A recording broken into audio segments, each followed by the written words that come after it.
Of course.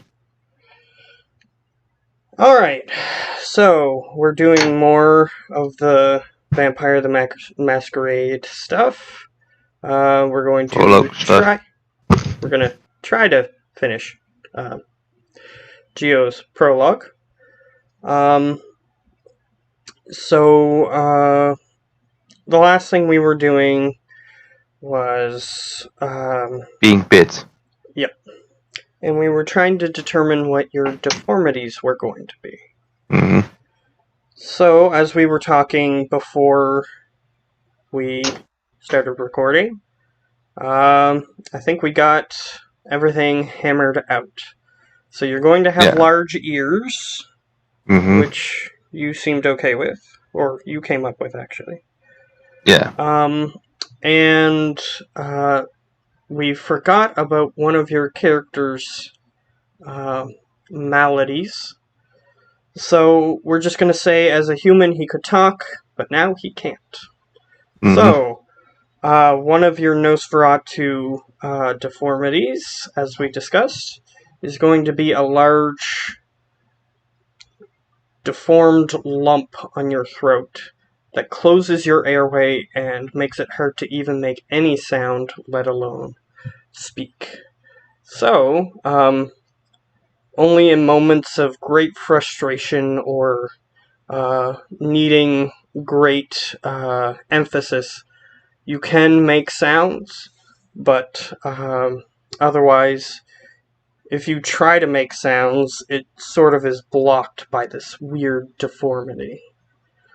You're not sure what it is. You could have it studied, just like anything else you can do in the campaign.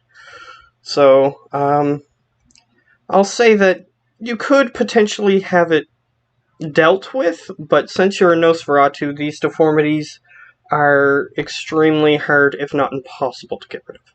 Otherwise, other Nosferatu would have figured this solution out and gotten rid of them millennia ago. A long time ago. Yeah. So, yes, you awaken in a very, what's the word? Lavish. Dark. Lavish is the word I'm looking for. Lavish, room. It is dark in here, but, not entirely pitch black. You are a vampire, so you can see slightly more than a human might in dark rooms. Though, technically, in order to see perfectly, you need an ability, that sort of thing. But you can see slightly better.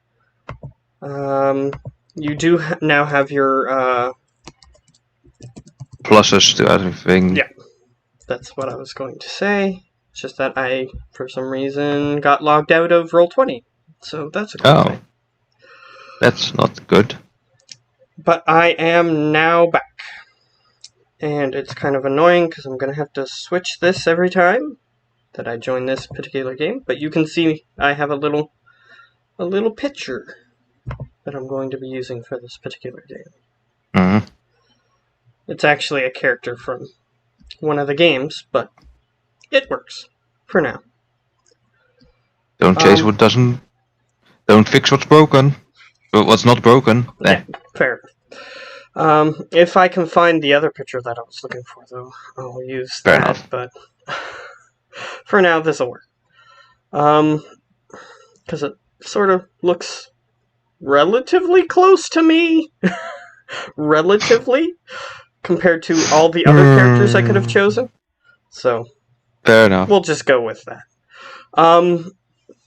Anyway.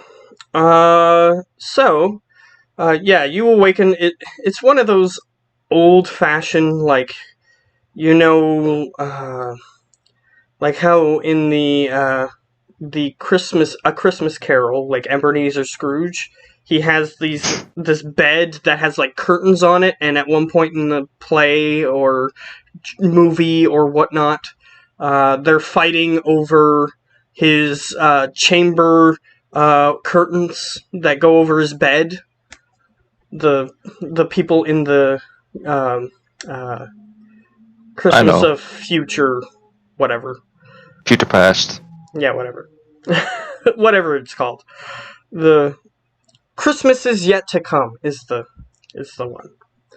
Um, they're fighting over his bed curtains. Well, it's one of those beds. It's got like the huge wooden poles that hold up the top of the bed, and the top of the bed has curtains on it and everything. It's probably a bed made either recently to look that way, or it's been really well preserved from maybe the Victorian era. So, pretty classic looking bed. It's got thick Yep. black curtains on it. Though your character doesn't know why at the moment. Because they're thick enough to block all light that would enter the room. Yeah, I just sent you image of what you meant because I exactly know what you mean. Yep. Let's have a look since people can see Roll20.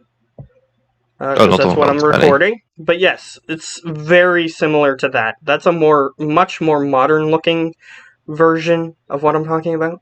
Mm-hmm. But yes, because it's like got huge carved oak pillars on it. I'm looking for it right now because people need a good image.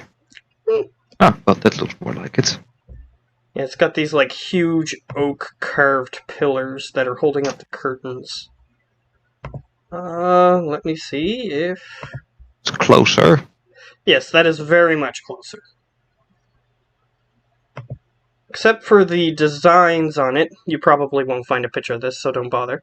Have like these weird bat-like creatures crawling up the pillars on the side of on the sides of the pillars that are carved into it.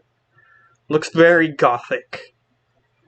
Since Tony has no clue what happened, he just thinks he must have passed out and the missus must just, lend him a room. Yes, you do have vague memories of being attacked by a creature, and you shot a wall during the encounter. However, you're like, maybe you just passed out when you got to the entrance, and you just had this weird dream, maybe. Fatigue. You're not sure. But you don't remember passing out, other than being attacked by the creature and passing out at that point. So, you have this weird recollection.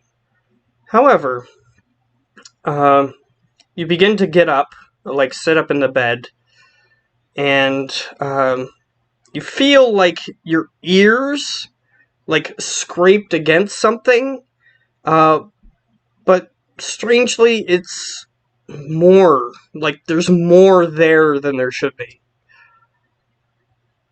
Like they hit something, and then you turn your head, and that something that they could have possibly hit is like maybe a foot or two away from where your head was. So just be like, shrug, no clue. Yep. You start moving your head and neck around, and you have this weird... It feels like a cancerous tumor, maybe, has just developed on your throat, and when you move your head, you can feel this weird deformation on your throat. Just try to still explain everything away, because I have no clue about them. Might have just fallen bad when I passed out. Okay. You're just sort of like I've glancing explaining around. it away. Okay. Mm-hmm. You're just sort of looking around. There's a large... actually, I'm gonna look something up.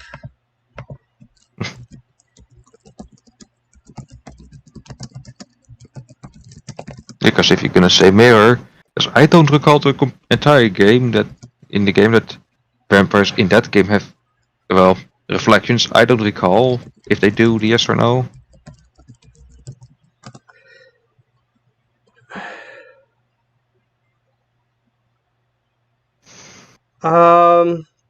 Apparently they, let me see. Let me just look at something.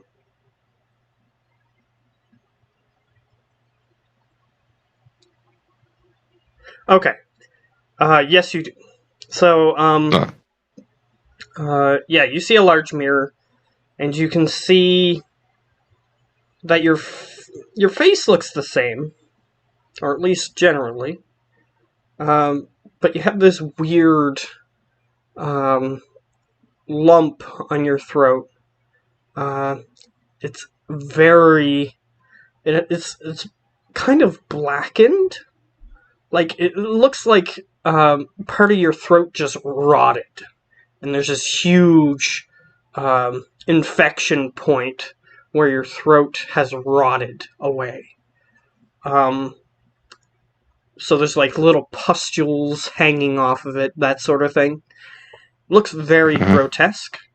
But you also notice that it looks like someone put like fake ears on your ears, except you sort of like reach up and touch them and they have feeling in them.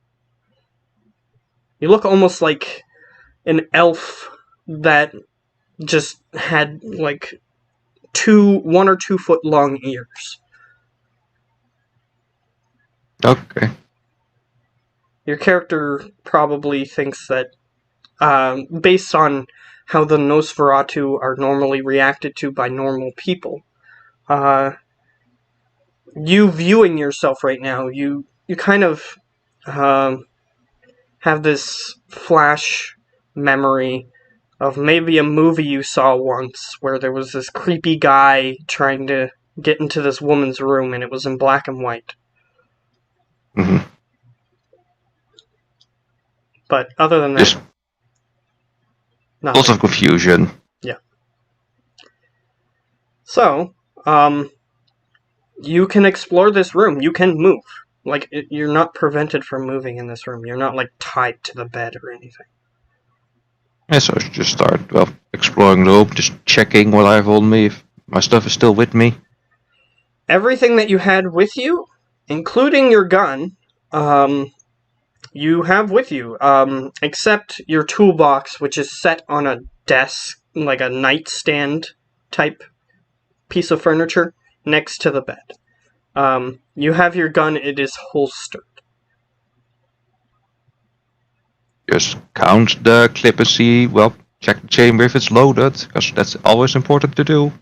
Have a loaded gun at ready. The chamber is loaded, and you check the clip. You sort of eject the clip real quick. Including the one that is in the chamber, two bullets are missing. So, like, the magazine doesn't have the bullet inside because it's in the chamber, so there's 2 missing. Mm-hmm. As if you fired one bullet and then got the next bullet ready to fire. Yeah. So then I started doubt about, recollection. Did something actually happen that I don't recall? You're not sure. However,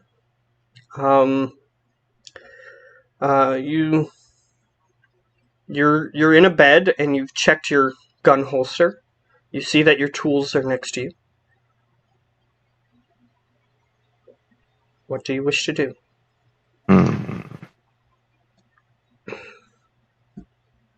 That's a good one. And by the way, for that answer on reflections, apparently only one of the clans of vampires has that particular problem.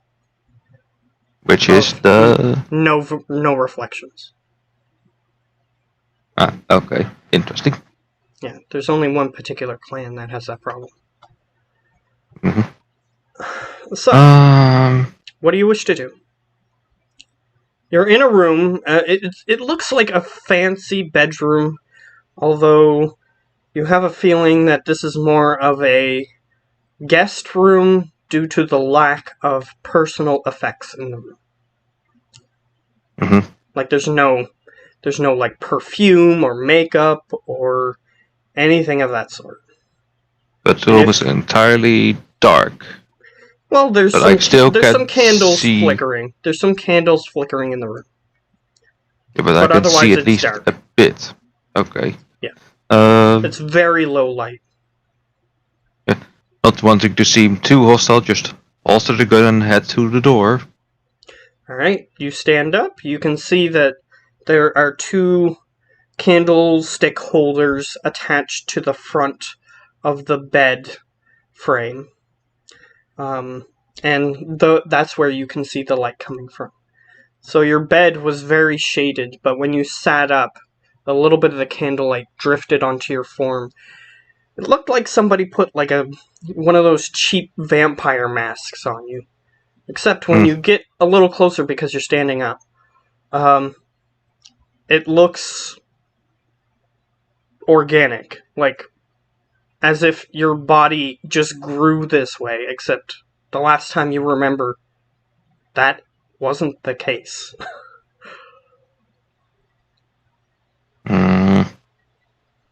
It just be tapping the sides of my head and be like, come on, focus, focus. This has some kind of explanation. Alright, you start thinking, do you have any occult? Let's see, I didn't think. No. Okay. Check off. If your character does not have occult, then you have no chance of discerning what's currently going on. Because your character doesn't even know of rumors or anything of that sort. So, you have no occult knowledge, therefore, you have no chance of realizing that maybe some of this conspiracy stuff, because you haven't heard the conspiracy stuff. So, you have no chance of knowing. So. Yes. How stable am I currently? Like, stable walk? I don't know. You're able to walk. Like, your arms, well, I guess I can throw arms. Your arms and legs are completely uninjured. Like, there's no massive deformities on them or anything like your throat has. Yeah, so I'm not groggy or anything, not wobbly. Nope. Okay. You don't have a weird club foot or anything, so you're fine. So I decided, well, I guess the door's pretty obvious where it is. Yep. It's not like it's so low light that you can't see around the room. It's just relatively dark. Like, you can see a window that faces the exterior and everything. Like, you can see some moonlight drifting in through some very light curtains. Yes, so I head towards the door. Tried to open the door. Is it locked or? Nope, door isn't locked. Open it up. What time of day is it actually? If I can discern that from my own. It's very dark outside. There wasn't like a clock sitting on the nightstand or anything. The room was very bare in that respect. So there's no timepieces or anything that you could see. It's just dark outside. Which you know that you work during the night, so maybe you did just pass out for a little while and just awoke. So I head out into the hall. Alright, you stumble just looking left and right to see if anybody's there.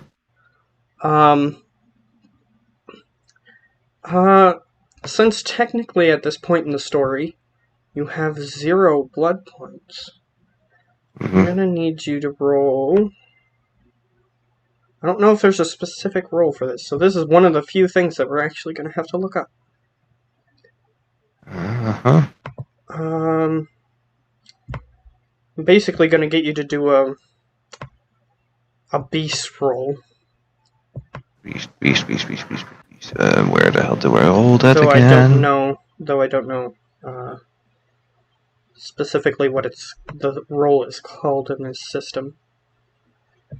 It's basically a roll to see if you can retain control of your character, or if you start there is a self-control one, but I can't click it. Okay, it might be the self-control one. Yeah, but I can't click it, then I get a drop-down menu. Where is it on your sheet? It's on the primary, then advantages, virtues, and then self-control, and well, I can't click it. I just can change it. Okay. So I'm So looking that's around. 3 dice. Oh. You have 0 Mhm. blood pool, which your blood pool you can add to such rolls. But you do have some humanity. And I'll let you have that particular amount of humanity for now. So you get to add your humanity to your self-control, so each dot counts as a dice. Okay, so 3 to self 1, 2, 3, 4, 5, 6. So I have 9 dice? Yep. If I'm Why? correct? Yep, that's why having a lot of humanity is helpful for such rolls. 6 successes. 1 critical success. Okay. So, you feel this urge, like you're hungry, but slightly more hungry than you've ever been. Even if you've gone without food for a couple of days, this sensation feels slightly stronger.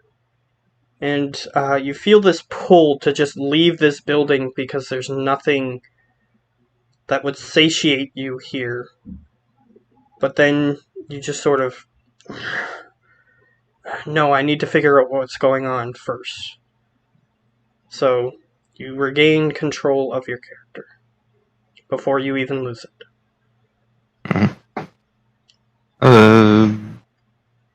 But that feeling sticks in the back of your mind. Like, it doesn't go away. You've just put it at bay long enough for you to be able to do a few things.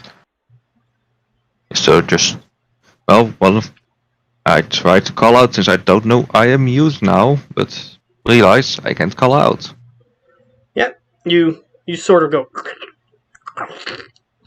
like a very liquidy, gurgly noise escapes you. It's very quiet, however. Just like if somebody was like 5 feet away from you, they probably wouldn't even hear it. Mm-hmm. Oh well, try to manifest the sigh, which also doesn't manifest. And then we'll just start trying to find someone. You do go through the particular motions for a sigh, but no air escapes your throat. Mm-hmm. So, what are you doing? What was the next thing you were going to do?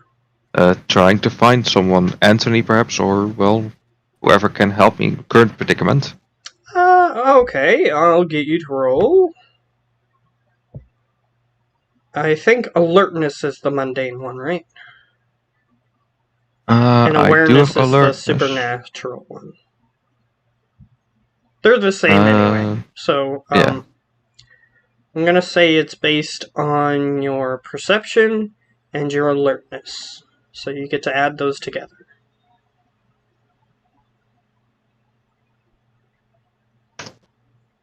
Oh, a critical success and a normal success. Which I'm going to count as like a critical success. Like a full-on critical. Mm-hmm. Okay, you find something. Not a person, but a thing that might help you find someone. Which is... You know how, I'm absolutely sure you're aware of the Addams family. I am. You know how Lurch they ring this bell thing, and then he goes, you rang. Yes. Well, you find one of those cords that you can pull that would ring a bell for a servant.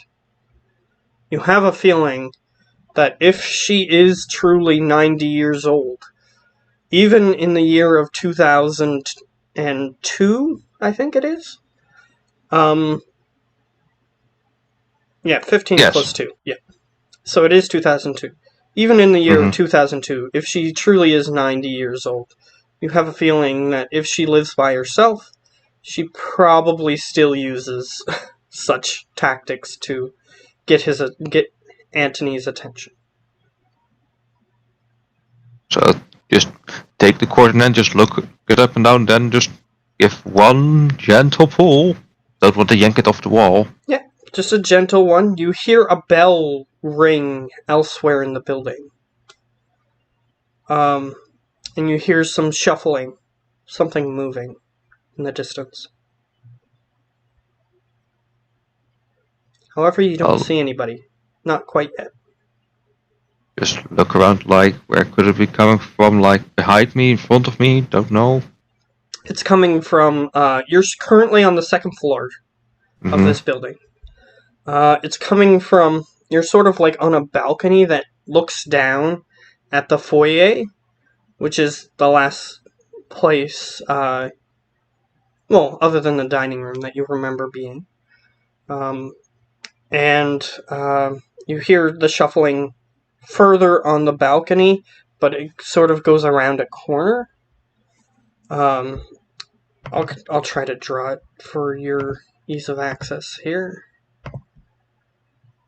So I'm actually gonna, since it's all square, I'll just do the square thing. So let's say this is the room. That is the staircase. This up here is the balcony that you're currently standing on, but it goes around the corner like that. You hear some noise. Whoops, I drew a square, but that's okay. It's coming from over here. So if I were And to you're take standing a token, over here. Yeah, since I still don't have a character image, so I start making my way towards the corner, hoping to see someone there. Alright, you walk over to there. You see that the door that you came out of was here. There's another door over here. Another door along this wall, so those two doors are very close to each other. You see that there's a door here. You said a door here, a door here. Yep. Here. And where else? Right next to that one, so right there. Here. Yep. And there's a door over here. There. So, yeah, the noise you're hearing is coming from over here. The door is closed.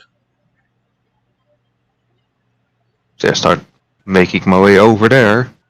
Alright, move your character as close as you wish to get. Okay, right up to the door. Okay. Yeah, right up to the door, because I have no clue what's going on, or perhaps it's just Anthony that will try to, well, perhaps he was properly dressed or anything, I don't know. Okay.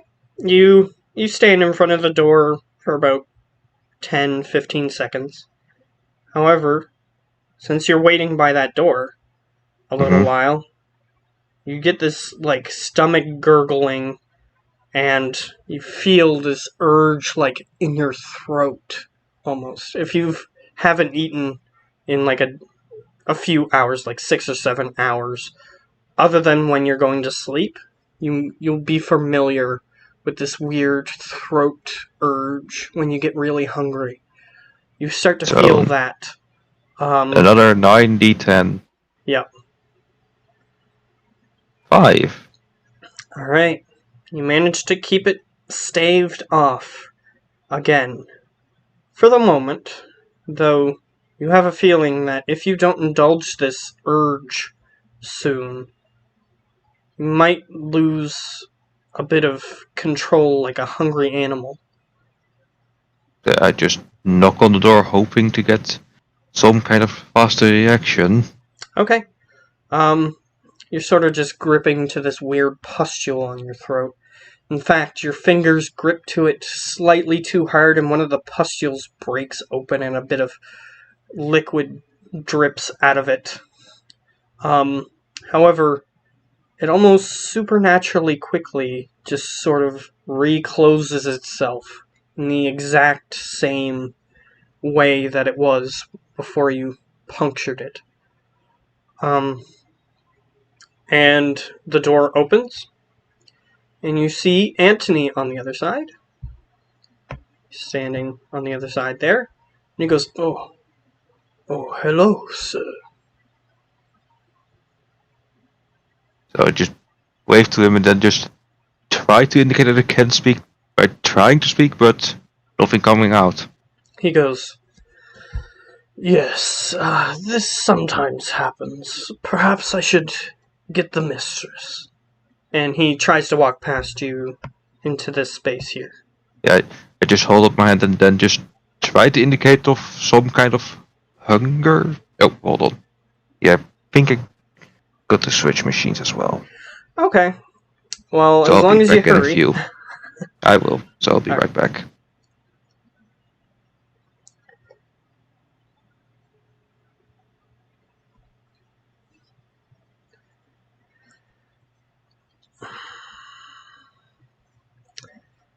So hopefully he'll only be a couple of minutes.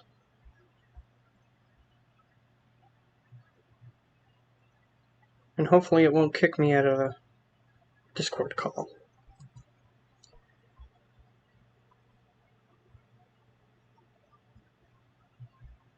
Let me fool around with a few options on this thing.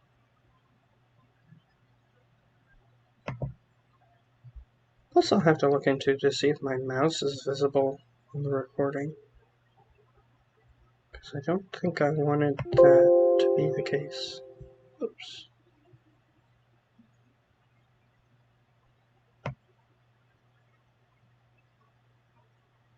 I'll have to check that later.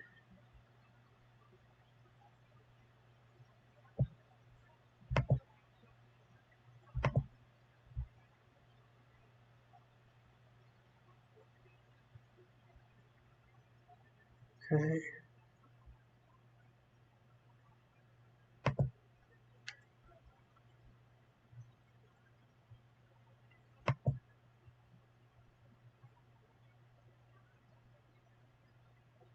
I just wanted to see if there's an easy way to pause recording. It does not appear to be. Whoops. Does not appear to be a way to do so. Okay, I don't need that.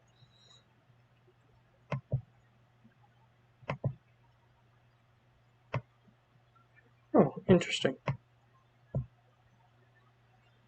I can pop out the string controls. Okay, that's just the thing I already clicked. Okay, he finally poofed.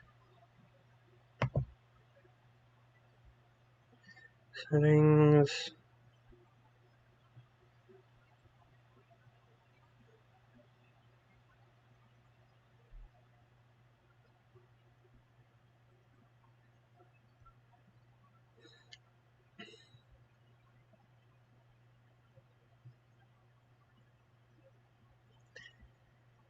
Oh.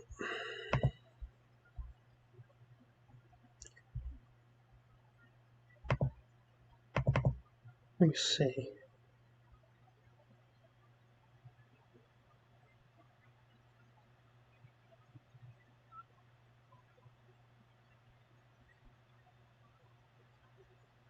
Okay, should be an option here. Oops. Whoops.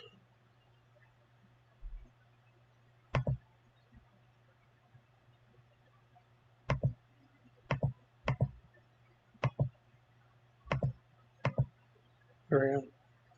That was weird. I know I can do that now.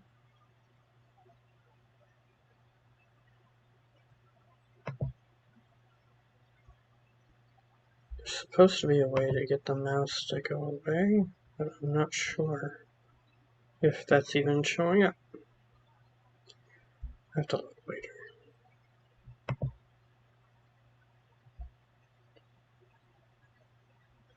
Okay, there he is, I think. And I'm back. Alright. So, you were indicating this, making this motion to like your stomach area. Yeah, like some kind of weird hunger. No clue about it.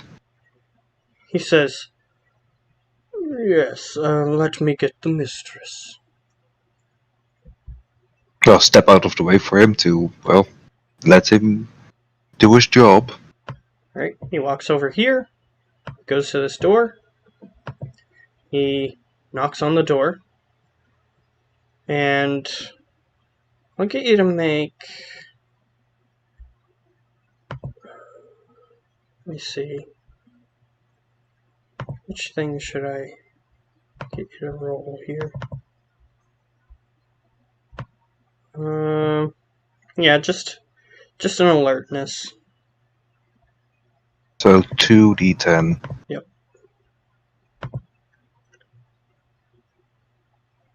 Then the system does need to want to load. There we go. Alright. Nope. Okay. You just hear him. You don't hear the voice on the other side. He just goes, your protege has awakened. And you don't hear anything, but he seems to be listening for something. It is Cockmat like protege. Yes. Like what? And he goes, yes, he still has that problem.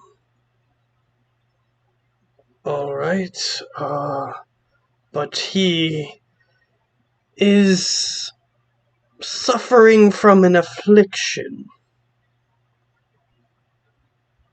Yes. Oh, okay.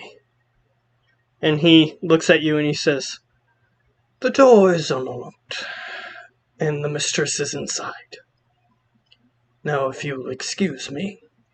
And he tries to walk back to this door. Home to go then. Just go over to that door. Alright. The door is unlocked, like he said.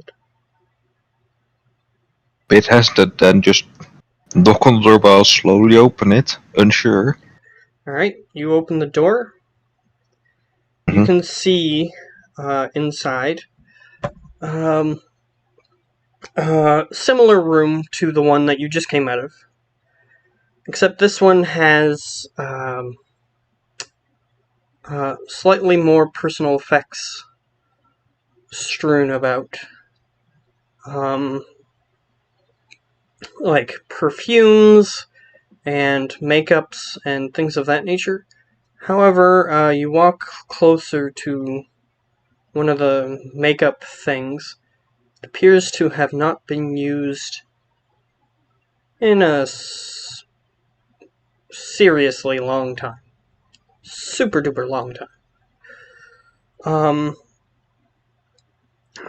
However, the perfumes seem more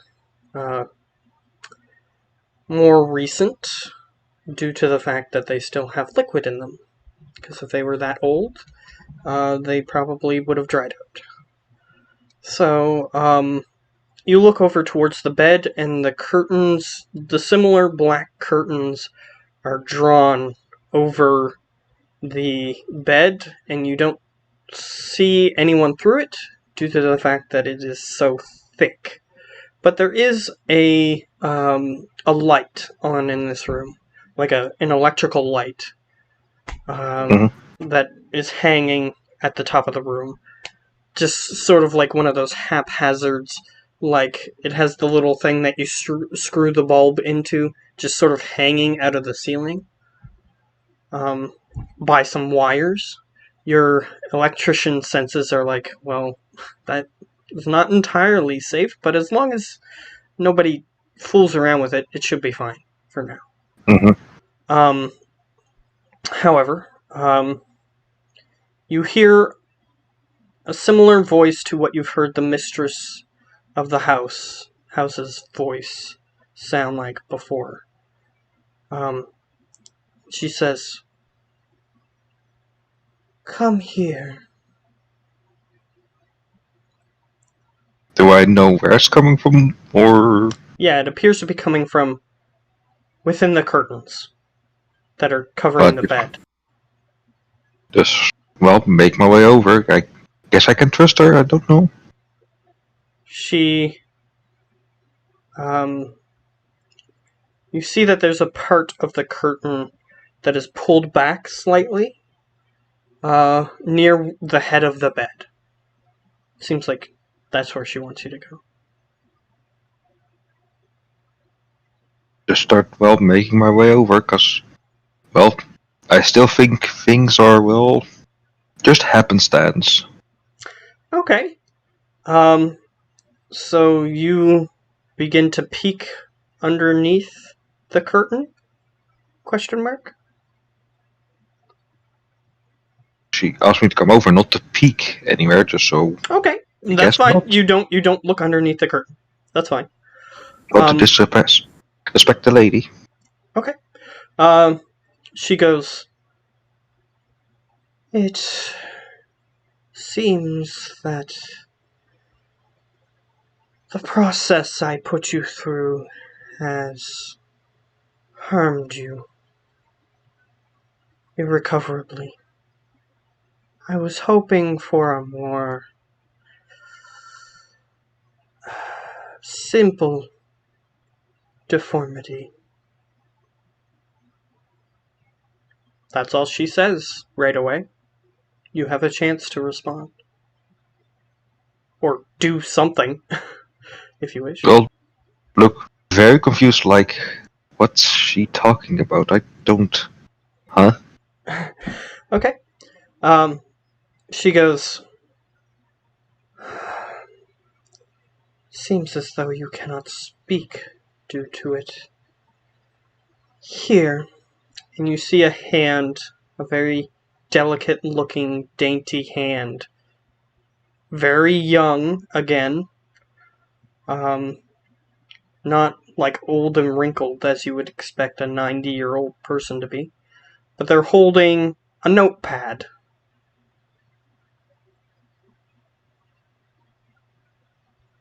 So yeah, gently take it from her.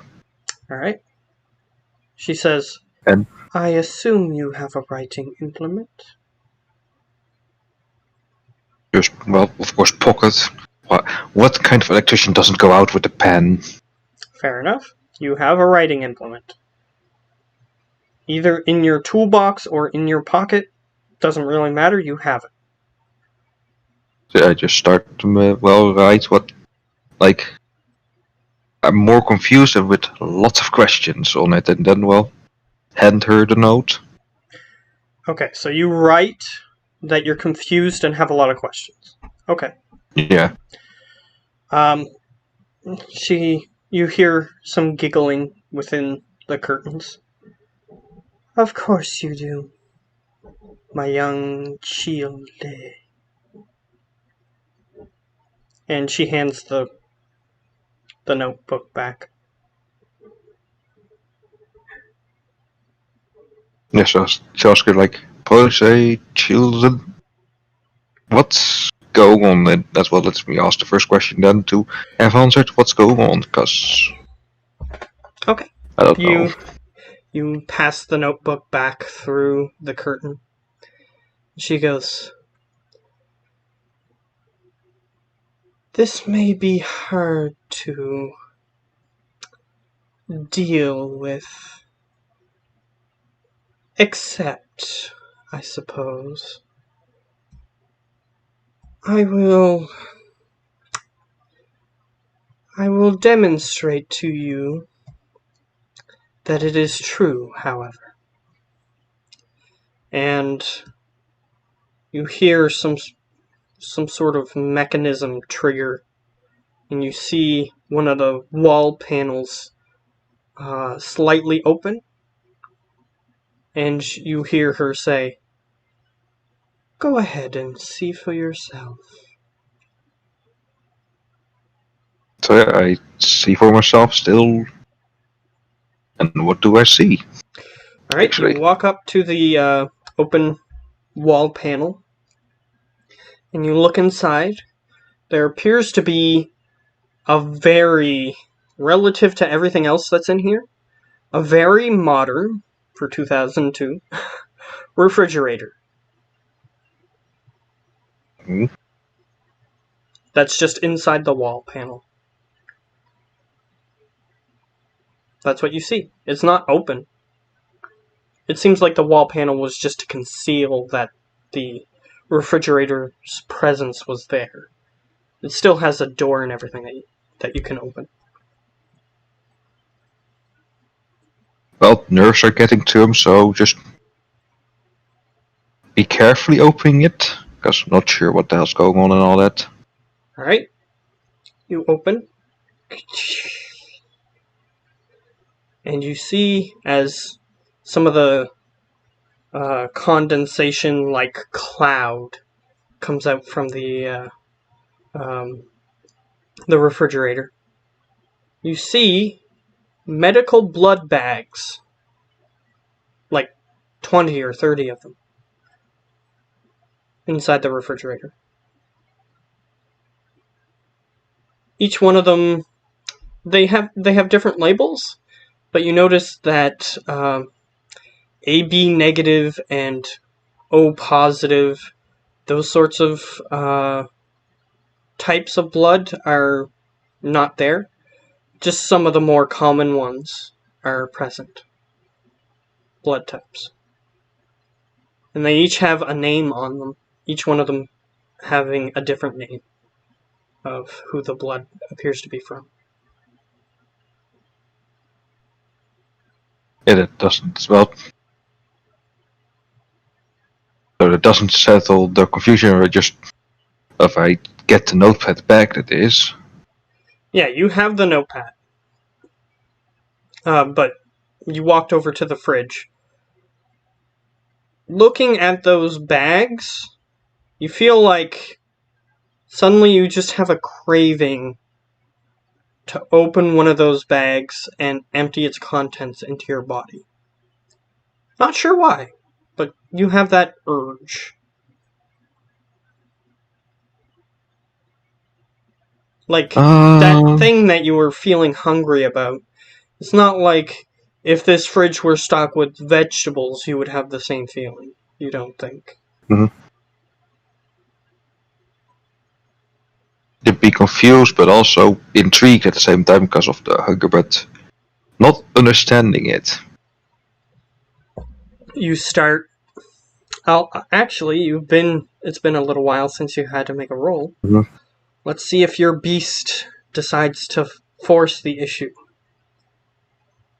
So 90-10. Yep. Let's see if my luck is running out. My luck is not running out. Your hand almost reaches out like a kid being tempted by candy, just sort of sitting out on the counter. But then you push it back. You've resisted it. But for some reason, you feel like you want this. For sure. Like, you want to take one of these. However, you have resisted it, so that part of your mind has been put at bay again. It's still in the back of your mind, but you can choose whether or not you actually indulge it, is what you're succeeding on. Yes, so, going back close to the fridge and go over to her, just write down this doesn't answer a lot of questions. So you write that down and give it to her? Yeah, and create more questions and answer them. She says, as she takes the notepad from you, she says, "So I see you didn't partake. Perhaps you should, and then all will come clear." She hands you the notepad back. You're allowed to respond back before you head back to the fridge, but it seems like she seems to be indicating that you take one of the bags from the fridge and actually indulge this weird feeling you've had in the back of your mind. Though you still have control of yourself, so you can choose whether or not you wish to.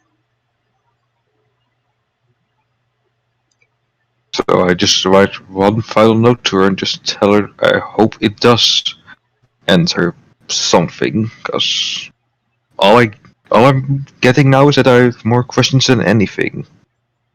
She takes the notepad from you as you offer it back to her. She says, "If I just tell you outright, it will create more confusion. Finding out for yourself, that will make things easier." And the little delicate hand comes out of the curtain and motions towards the fridge. You do notice, however, that the delicate hand has slightly long fingernails, kind of like those women who put on like those plastic nails, except they look like they were actually grown out of her fingers.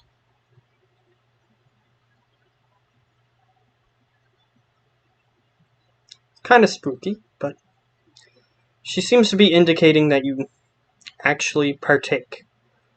She can give you the notepad back if you wish to say something, but it seems like she wants you to do the thing that your body wants.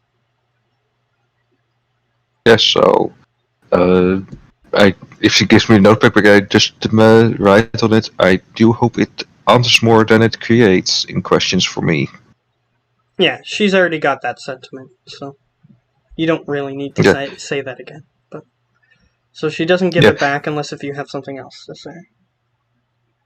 Yes, so I head over to the fridge. Alright. You open the fridge. There are a variety of blood types here. Many of the most common blood types for people to have. It seems that the rarest blood type, which is AB negative, is not there. Is one thing that you notice. And the universal donor, O positive, is not there. I take one of the more common ones she has. Okay. You take the blood bag. It feels like you're holding like a kind of like a frozen pack that isn't frozen. It's all liquidy.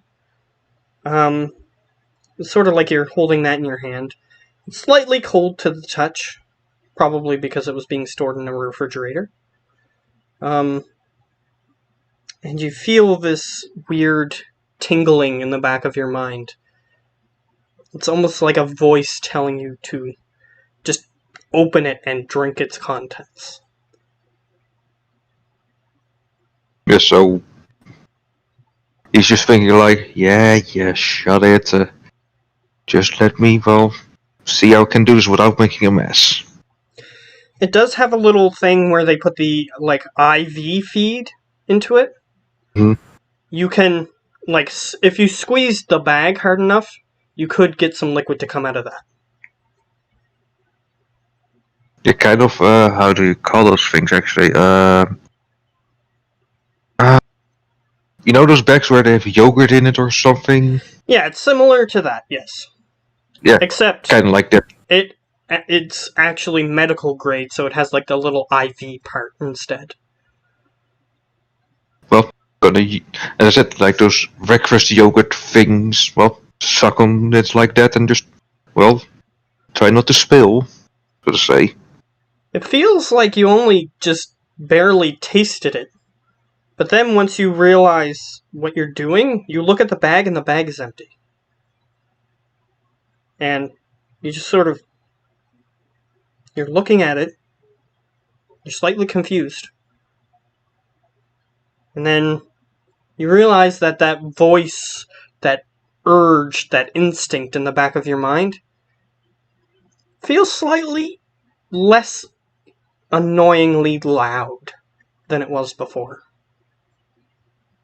And it does taste like what you would imagine blood would taste like. Although it kind of sickens you in the back of your mind, though that other part, that instinctual part, enjoys it. You can taste that this person probably had coffee recently. You're not sure how you know that.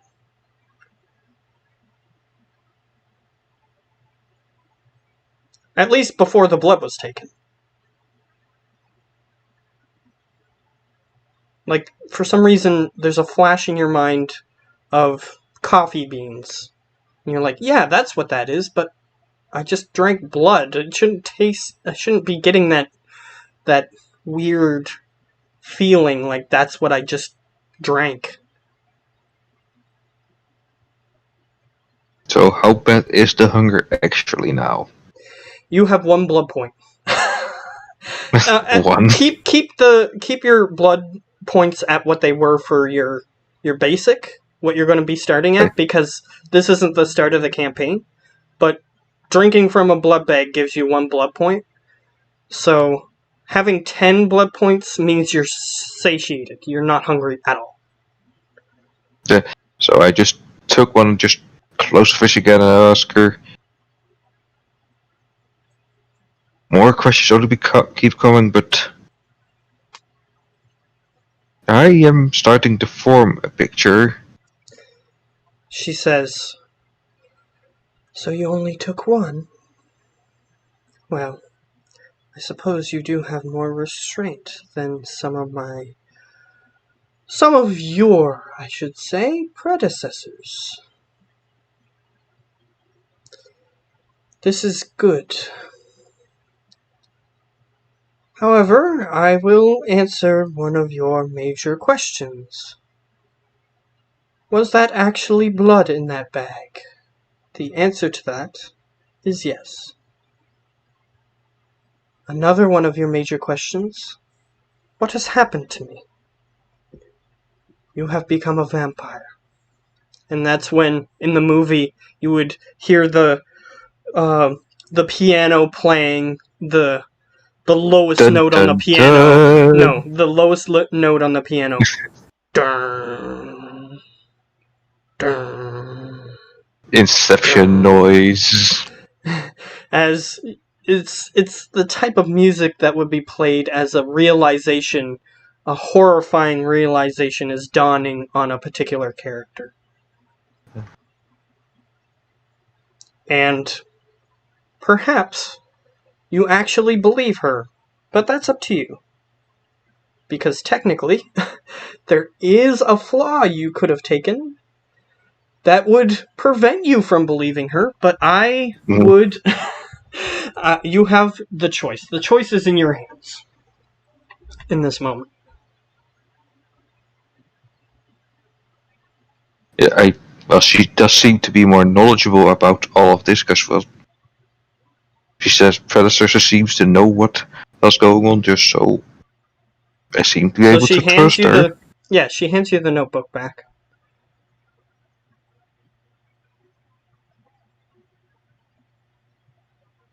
I bet it's gonna be a long night to get everything explained. I write to her. She takes it. As long as you're open to the idea, perhaps I can open the curtain.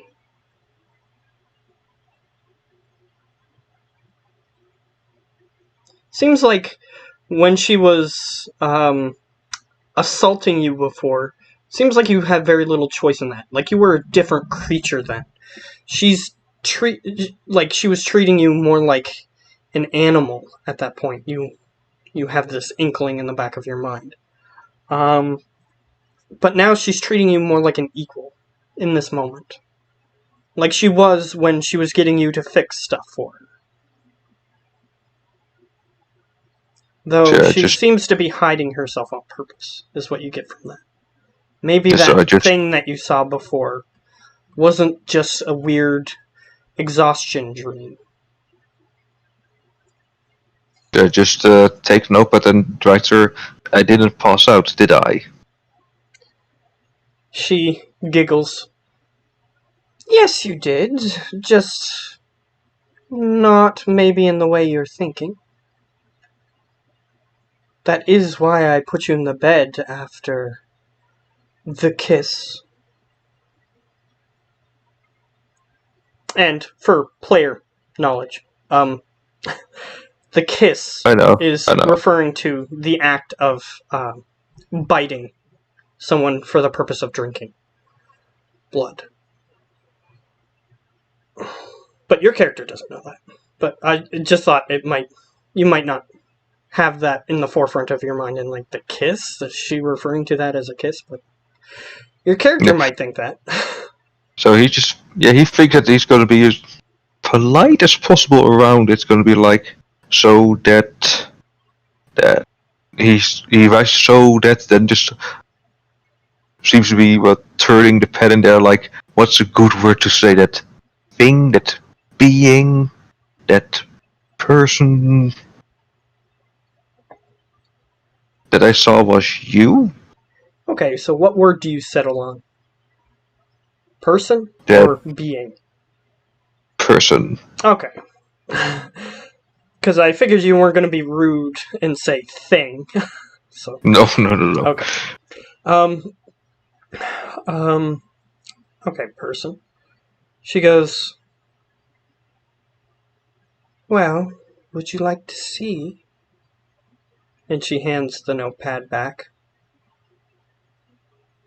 She, as you're just about to write, she says, if the answer is yes, take the initiative. Draw the curtain back. Try to draw back like I'm preparing myself, and then just draw it back. Alright? You see that weird creature that you saw before. However, she doesn't seem as menacing as she did before. Seems like almost an innocent creature sitting in this bed. Not menacing as she was before. She still looks monstrous, for sure. That's beyond question. But you know how those anime cartoons that have the large eyes, people think that they're cute, even though if they were real, they'd be super frightening? I know what you mean. Yeah, so she has the big eyes that I described before. They don't have lids on them. Like her eyes just sort of bulged out of her sockets almost, and they cannot blink. But she does have that weird, cute quality rather than the fearful, supernatural creature quality that she had before.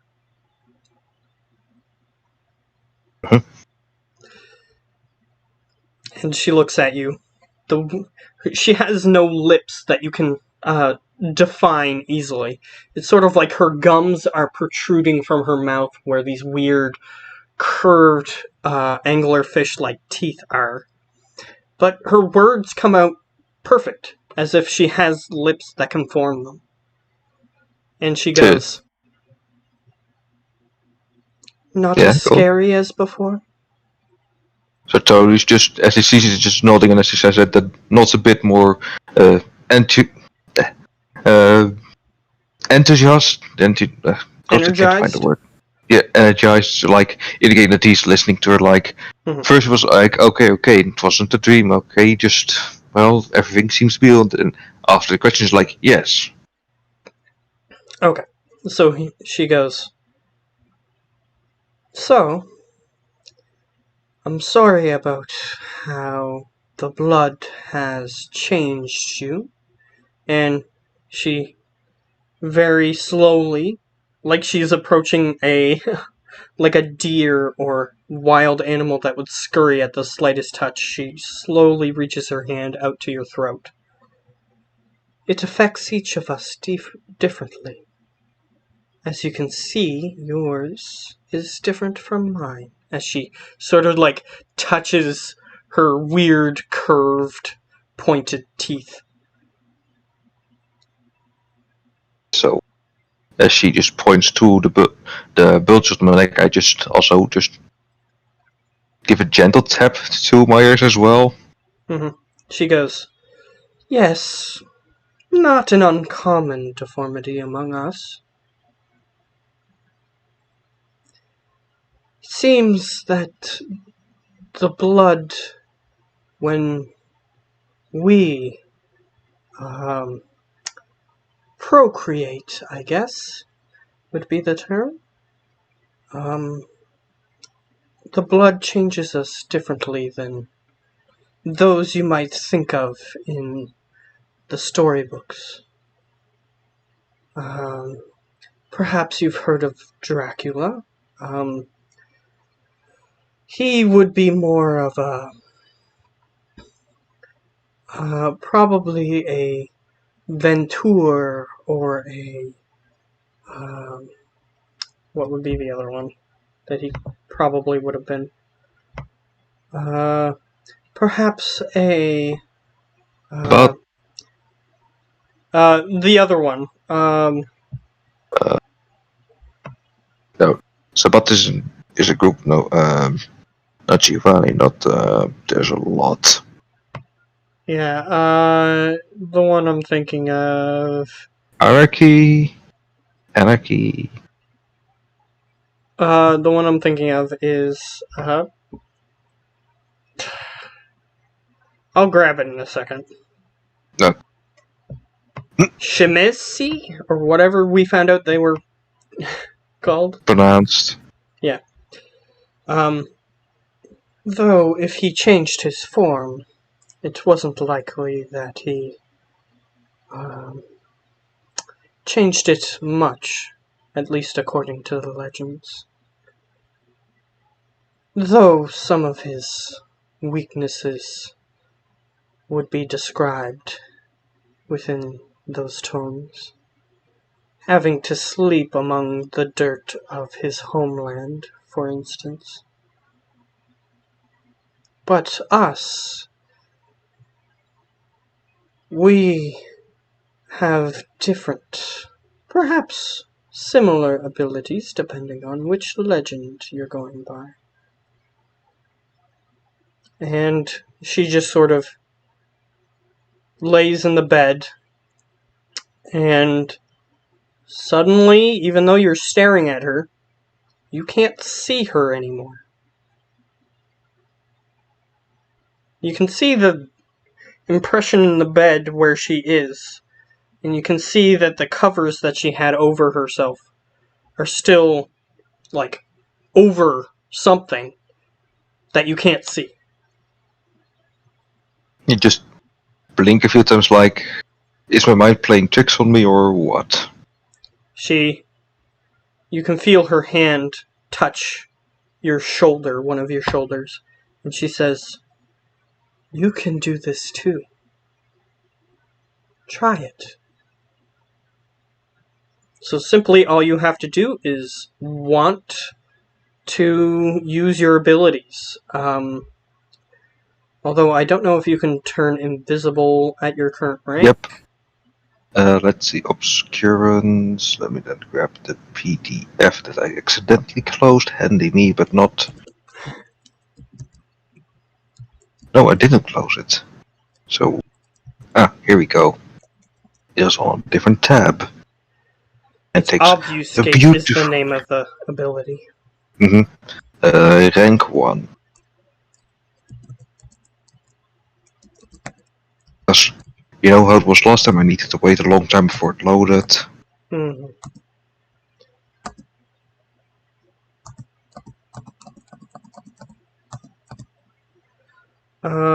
So the first power that Obfuscate has... Apparently if you have 1 dot, you can use Cloak of Shadows. Whoops. Clicked the wrong thing. You should write down what these things do on your sheet. Okay, so Yeah, all you have that. at 1 dot is Cloak of Shadows. Which would mean... Which, that one in particular, no roll is required as long as the character fulfills the criteria above. So long as he remains quiet and motionless, virtually no one but another kindred with a high enough Auspex rating will see him. So as long as the room is dark enough, or the area is dark enough, I think.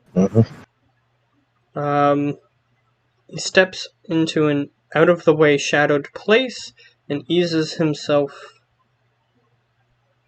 from normal sight. So it's sort of like, instead of crouching, you just do this thing and then suddenly you're not visible anymore, as long as it's relatively shadowed.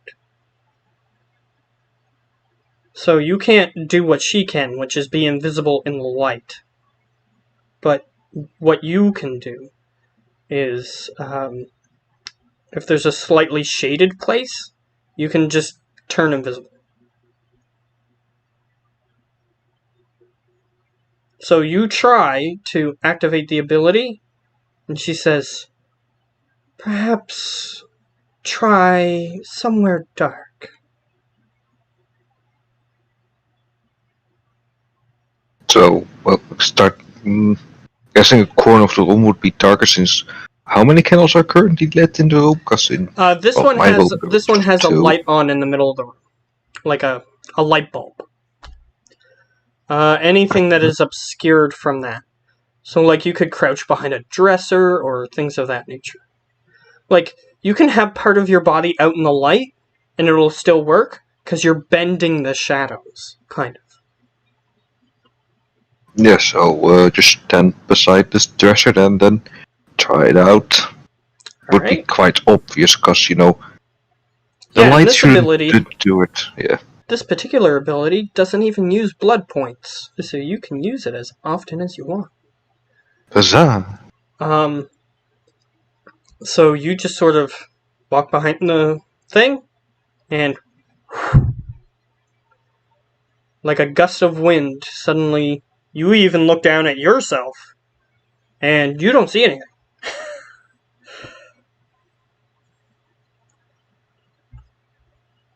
Unless if you have Auspex. Do you have Auspex?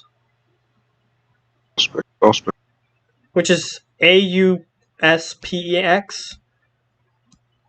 I don't think you do. Could type it out, because then perhaps No. Okay, you don't have it. Nope. Okay. Yeah, so you can't even see yourself. You know that yourself is there because you're experiencing things still. And, like, you can touch your face with your hand, and you can touch your hand where there's nothing touching nothing, but you can still feel, like, your body parts and stuff, but you're invisible. Handy dandy. She goes, so, to continue our little test, a little game, perhaps you can find some of my little friends that have taken residence in my house. Something I can, indeed, because animalism level 2. Yeah, so you have level 2 in animalism, which I think is one of your clan abilities, right? That's one of your clan abilities. Okay. Yep, just like obfuscation. Okay. As long as they're part of your clan ones, those would be the ones that she knows about. The other ones, I'll say that there's a dude in the Camarilla that you would learn them from, rather than just having them in this moment. So, she says, let's see if you can bring one out to play. I'm currently checking out what's... Yeah, so you have level 2, so you should have at least 2 abilities. Yeah, Feral Whisperer. This power is the basic form which all the animalism abilities grow. The vampire creates an unprotected connection with a beast, thereby allowing him to communicate or issue simple commands. Tied to the sheer force of will. Yeah. It's not weakness. Okay, so Feral Whispers. Let's look at the system stuff. Okay, so no roll is necessary to talk with an animal, but the character must establish eye contact. So that particular ability, you need to find the thing, and then it has to see you, and you it. And as the picture indicates, that doesn't just apply to, like, rats. That applies to Awesome. other minor animals. Owl and such. Yeah. But yeah, beckon. So your second ability is beckoning. The player rolls charisma plus survival, difficulty 6, so you have to get a 6. It's charisma, which you can increase. The thing that you can't increase is your appearance. So you could, in theory, get more charisma later. Although it's not difficult to 6. Apparently, I can just have under the 6 successes, but yeah, if you have differ. under 6, you can get tiered successes. So the beckoning thing would help you in getting one of the animals nearby, if there are any, to come out. So you do have to make a sound in order to do this. So since it's one of your abilities, I'm not going to prevent you from using your abilities. You just can't talk, so you can make the sound necessary for the thing. Oh dear God, I fucked up. I just have 1 dice to roll. It's charisma plus something else, right? You don't have that something else? Oh, you don't have survival? Nope. Okay. Nope. Okay, so you have 1. But that would be sufficient if you got a success. Because 1 thing would come out, which is what she's trying to test you on. But really, she wouldn't know if you have this ability or not. She would know that you would have at least the ability to, if you saw one, then, but she's testing you, so she's trying to see if you have the ability to find one. Which if you use this ability and you get 1 success... Which I did. Oh, you did? Perfect. So, you hear... Like, you just make like a very quiet, but still audible noise in your throat. And you hear... And you see that part of the wall actually unfolds, kind of like a doggy door, except a little mouse comes out. Like a very small field mouse, like maybe 2 inches long. Just comes out of the wall. And it comes towards you. And luckily, again, these 2 abilities that you have, don't use your blood points. So you can use them as often as you want. Handy. Although I may put a limit on them at some point, just so that way you can't just keep rolling every turn to see if you get more animals to show up. I may put a limit on it. Yeah, I think it's kinda limited. Yeah, you can't just keep using it over and over again. Yeah. Probably put a time limit on them, but it isn't like you get hungrier because you use it, like you would in the video games. So just hold open my hand for it to come on if it wants to. As long as you establish eye contact, it doesn't matter if it wants to. You can issue it a command to, like, come here. And you can roll manipulation plus animal ken. Let's see, manipulation. I have 4 points for that. Yeah, so it's a manipulation plus animal ken. 2 successes. And it says the difficulty depends on the creature. So, like predatory animals, it might be higher than, say, a creature that is Prey. Yeah. So... But yeah, this is a tiny field mouse. Yeah, 2 successes. It comes over. And you can feel that it's slightly because you asked it to come over, almost as if it understands you. And it comes over. and it climbs up onto your hand. And it even starts playfully hopping up and down on your hand, making Just noises.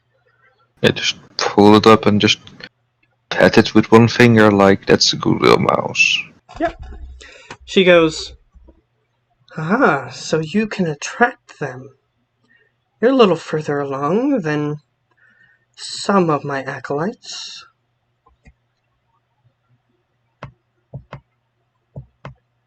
In other words, sometimes they wouldn't have that ability right away.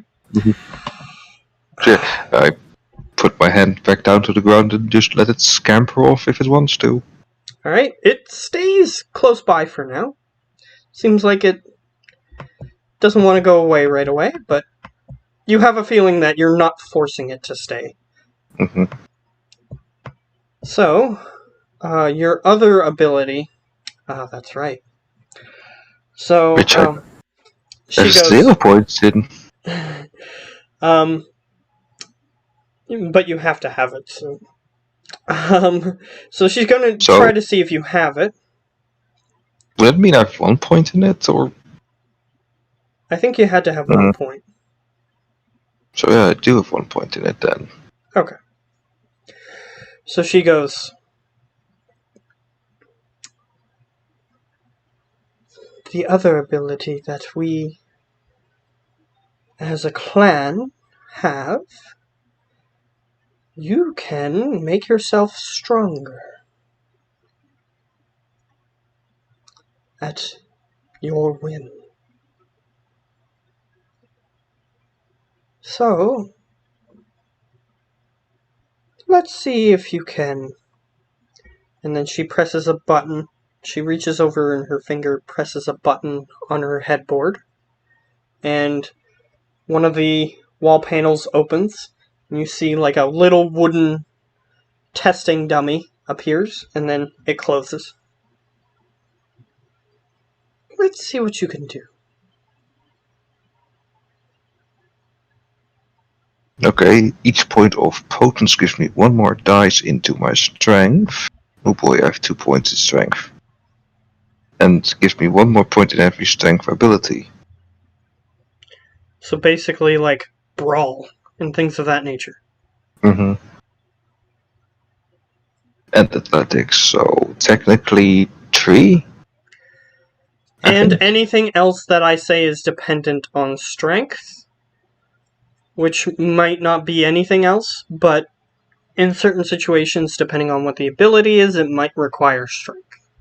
So, like, if you're trying to wrench open, like, something that you're trying to steal, I might say, okay, you can use your larceny here, and it's dependent on strength. That sort of thing. Yeah. So, 3 points, you would say, since brawl, strength, and that potence. You use your brawl and your strength, and then you add whatever you get from the potence, which would be, if you have anything in brawl already, you add an extra 1, it sounds like, and you add some extra strength, which I forget the exact amount that you just read. 1 dice for each, so that means 4 dice. Oh, nice, 4 dice. Here we go. Alright. You... Did it all? Because I don't see it. Is it the 4 dice? Because I see 9, 8, 2, 2. Do you see that? That was from the previous one. Was it? Oh, I see the error. Oh, okay, something happened. There we go. Okay. Same amount of successes and no criticals, so it's pretty much the same thing. It's equivalently this. You do the same thing that I was going to describe anyway. You see your arm muscles ripple, almost as if suddenly you gain the benefits of working out for a couple of months. And your fingers, claws just eject from your fingers. And you just sort of make a low. And then you just swipe at this testing dummy. And you make what looks like a stereotypical, like, monster movie claw gash into the wooden testing dummy. The other thing that I also quickly read up on was that if I were to give a point of a blood point, then I could just say that automatic success. You can. But you would So have to spend blood points, which I'm not going to make you do right now because you're at 1. And if you went back to 0, then I would, no matter what, have to keep forcing you to be hungry. Which right now, you've been doing stuff for a while, and you only have 1 point, so you'll have to roll again after you hit the thing. Because you are technically indulging the beast whenever you use some of your powers. 90, 10, divided, greater than 5. Don't film me now, don't film me now, don't film me now. 6. Alright, you feel that urge to... Your body's telling you to just open the fridge and down another one, but you can choose. Well, I'm gonna let her know that I'm just trying to resist. Just by just shaking it and just trying to shake it off. Yeah. She goes, "Sweetie, you're not hurting anyone by having another drink."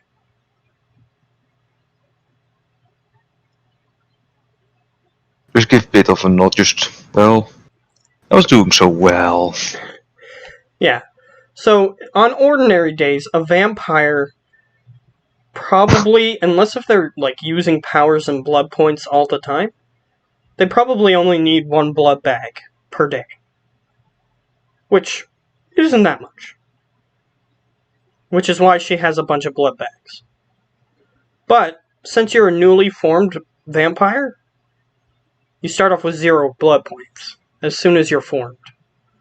So, you're hungry enough, or thirsty, if you will. Thirsty enough to drink 10 bags, maybe. And you've already had 1. It feels like you've been out in the desert and you have this hunger. You describe it as hunger only because it's activating the same nerve centers of your brain as hunger would, but you're drinking, technically. Just at her request, I will take a second one. It's, again, one she has the most of. Don't want to drain the special ones. Okay. This one, you drink it, and it seems like that one was a little bit sour, but the Nosferatu don't get any, like, hindrances from drinking weird blood, due to the fact that for a long time they would hide and drink animal blood. Like in one of the video games, they get extra blood from drinking rat blood. So, yeah, it doesn't off-put you. It's like it's slightly bitter, but it's not so off-putting that you would, like, stop drinking or anything. And you get this weird sensation of a dude, like, smoking a joint. Like, maybe this person was smoking marijuana before the blood was taken. Yes, so now I have 2 points. Yep.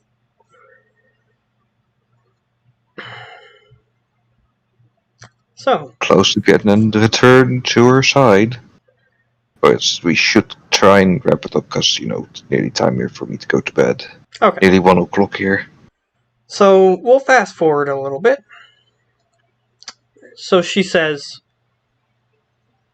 "I wish to take you to Elysium. Will you join me?"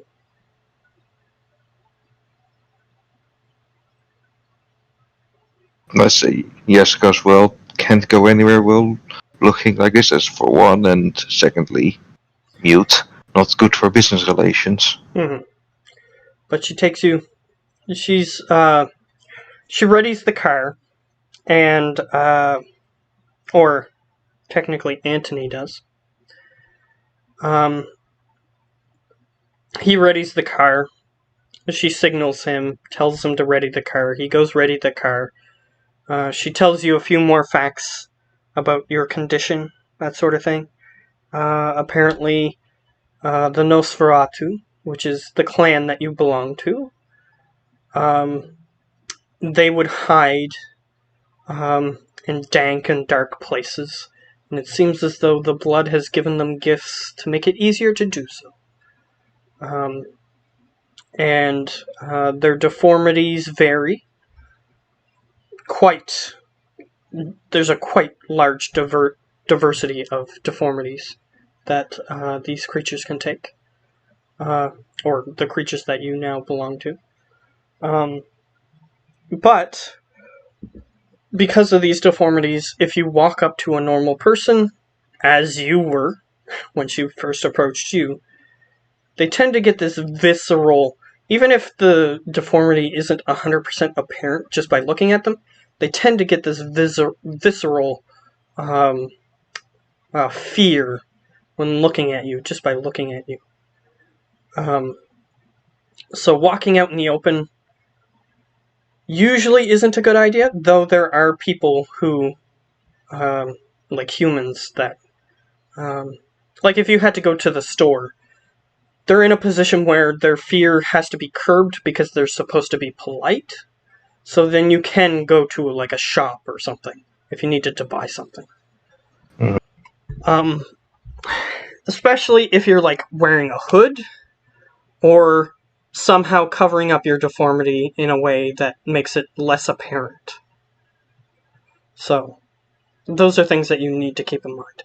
However, you get into the car, black tinted windows, and Antony starts driving you around town. And she goes, "By the way, my name is Esmeralda." Just happened? Sorry?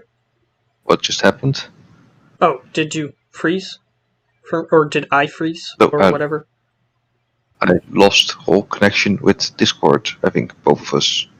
Okay. Well, at least the way that my recording software works, my end worked. But anyway. Okay.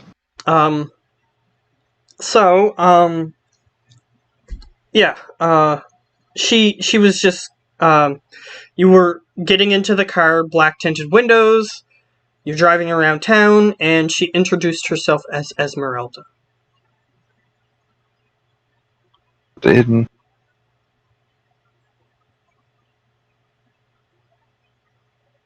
Hello? yeah, I'm still here. Okay, so did you hear what I just said?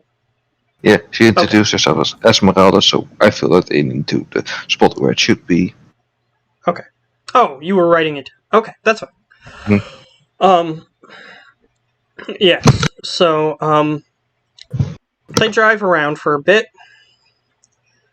and eventually they stop at a dark building, and it's sort of there's a nice little used furniture shop on the top. However, on the bottom, it's sort of like built into the ground, like a basement almost, and it's like a dark club type area. And she opens the door and she motions for you to come, and she says, "As long as we don't stay out in the open too long, we should be alright. Come with me." I nod and just follow her lead. Alright. She leads you down a staircase, and there's a door, and this place is called Spirits on the Mersey. And you enter, And there's a bunch of people in here. Tons of people in here. Some of which, based on your senses, you can tell are human. Some of which you can tell are not. Because you can't sense that heartbeat. Because your blood levels are still low. So the beast is like, these are things that you can get all around you. And the smell of sweat and everything is like, you're like, it's almost like you're sensing like somebody putting on a good barbecue and you can smell the meat being cooked. You're like salivating from the scent of this sweat in the area. It's kind of disconcerting, but either way. So just to step myself a bit back to reality, just hit myself on the face a little bit, like focus. Yeah. She walks directly to the bartender, and she says, "I've got a new recruit. Wanted to show him the ropes." And he goes, he just makes a grunting noise. He's a pretty big, buff dude. And he's just sort of, he's got a bald head, and he's just standing there, looking at you. He looks pretty intimidating. He has, like, tattoos all over his face and all over his exposed parts of his chest, because he's wearing, like, a tank top. He's a pretty rough and tumble looking dude. This is one of the dudes that you can sense definitely isn't a human. He's probably a vampire of some sort. Because you can't sense his heartbeat. So, she leads you into this back room, where you can see, it looks kind of like a biker bar in this back room where you are going. The front room kind of looked like a more tame bar, but still a bar. But this back room looks more like a biker hangout. And you walk inside, and everybody has a red liquid in a clear glass. And you see a waiter-looking type dude. He walks forward, and he offers both you and Esmeralda a glass. Esmeralda takes one. I'll just follow her lead to take a glass. Okay. You sort of sniffed the glass instinctively. It's definitely blood. But it has some sort of weird herb mixed into it. You can see it. Expect this as much. It just, well, as they say, water with the wine, blood with the wine. Yeah. So, she walks over to a very another buff looking dude. However, he looks more regal than the guy who was out front. This guy just looks like he's strong. She walks over to him and she motions for you to come forward. Do as she requests of me. Alright. The man steps forward as he sees you, and then he looks to Esmeralda and he says, "So, it appears you have sired another mute." And she just looks at him angrily, but sort of shrinks backward. And he goes, "So, what should I call you? Oh wait, you can't answer." Seems like he's having fun with this. She goes, "Come now, Prince. Let's just get with the introductions and see if we can get him on the right path. Shall we?" And he goes, "Fine. Save the teasing for later, eh?" As he just sort of punches you in the shoulder. And he goes, "You can walk around this room. Introduce yourself to the various denizens of our little domain." However, if you wish to make good impressions, I suggest that you listen to your sire. And he motions to Esmeralda. So to skip forward a little bit, I'll give you a little bit more information later, but since we're short on time. There's a bunch of a big variety of vampires, each of which have different demeanors and different ways that they dress and the ways that they look and the ways that they present themselves. Even though it looks like a biker bar in here, you have a feeling that it's because the prince has deemed it to be such. Everybody else, it's like a mix match of people. Like, people who look like they're from the 1800s to people who look like they belong to a kind of like a Latin America revolutionary group, to people who look like they are just off of a fashion magazine. All kinds of different people are gathered in this room.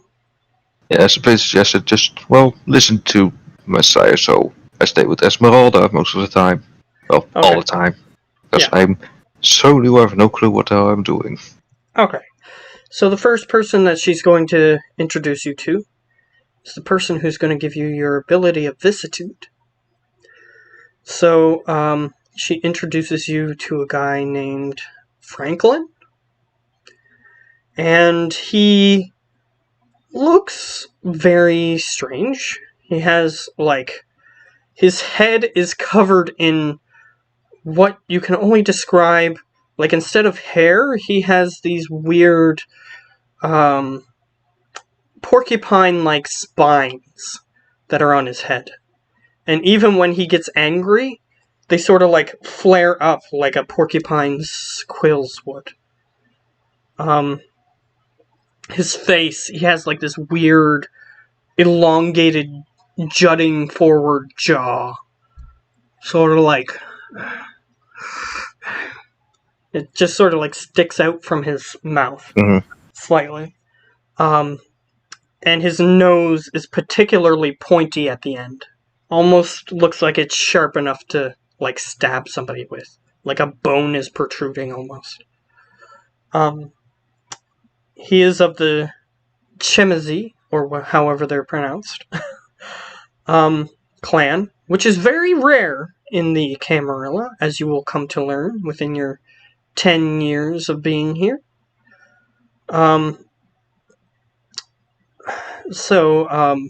He's one of the few who have decided to join the Camarilla for one reason or another, though he's not very open about why.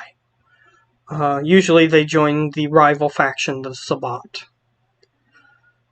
So, he uses some of his flesh-bending abilities, and you warm up to him to see if you can learn how to do that.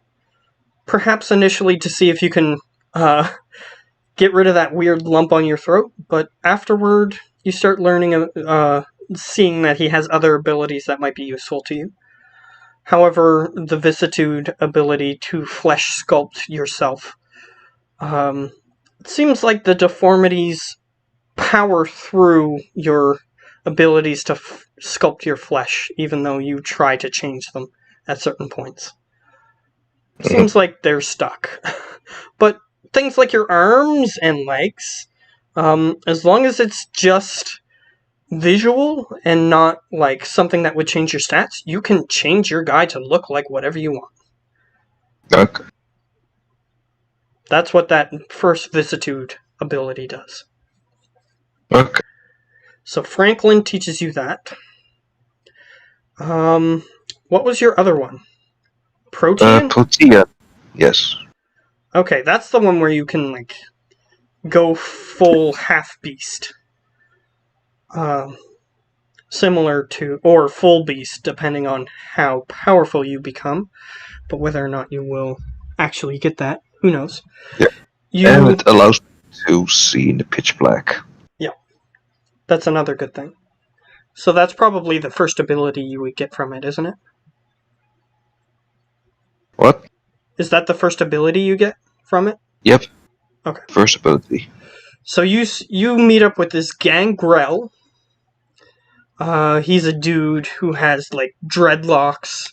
He's a white dude with dreadlocks, which at first is kind of weird, but you learn to accept it. Smells like he hasn't been washed in probably half of a century. But his name is he calls himself what's the term I'm looking for?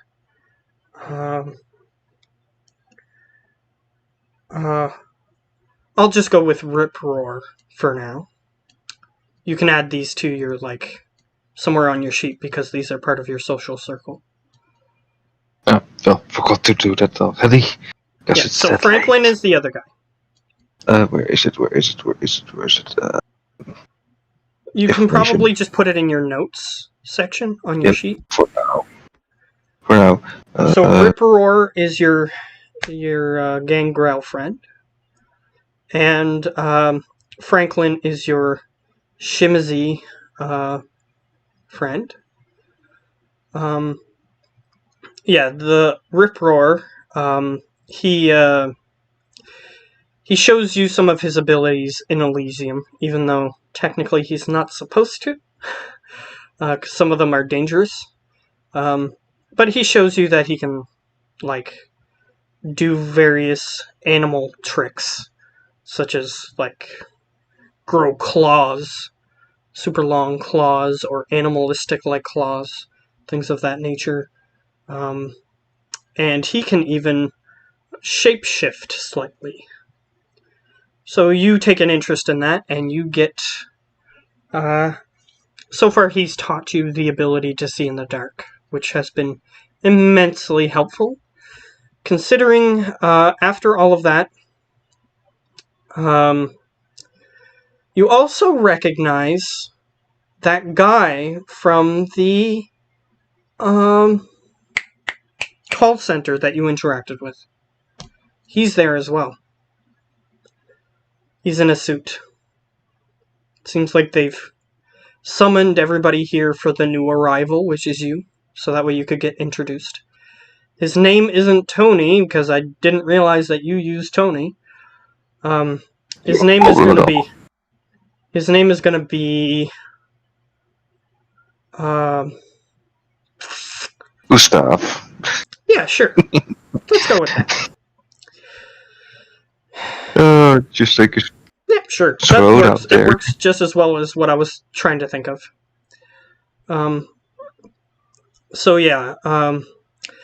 And he divulges to you that apparently a different Nosferatu, which he is currently scolding, was trying to leech power from the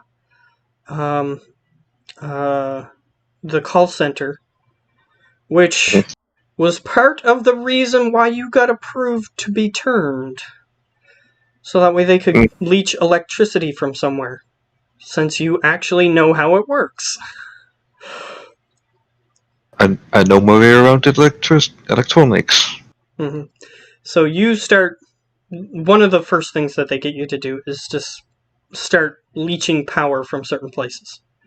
So literally they bring you back to the call center, and they they get you to actually wire up a dummy wire and start feeding electricity back to Elysium, because they need it to run a server that they have there. So I do also make it like a handbook. If this goes wrong, do that, or this doesn't work, do that. Mm-hmm. So it seems like you're getting accustomed to your new friends pretty quickly. And their server is actually run by a different Nosferatu. That's fair. His name is Johnson.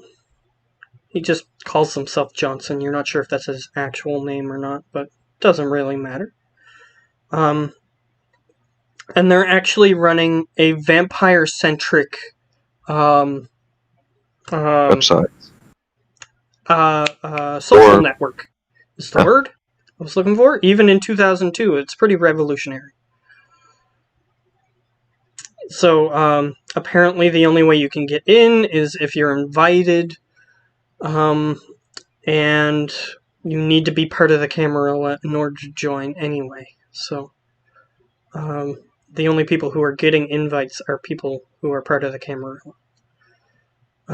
Other websites they do have for trying to get sneaky procurement of blood and things of that nature. They have those all set up. So you do investigate that a little bit. So you do have some knowledge about that. The other thing is that one of the Camarillion-run cities nearby is being harassed by the Sabbat, and a lot of your abilities that you have procured are very helpful in that fight. However, they still end up losing the city to the Sabbat over the course of 10 years.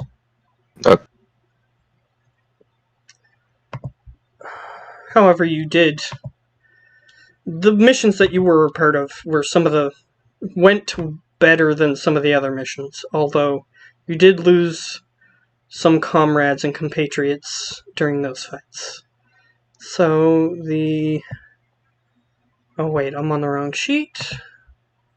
I need to get Tony's sheet. I'm in still notes. That's for making notes. Okay, I'm back in primary here.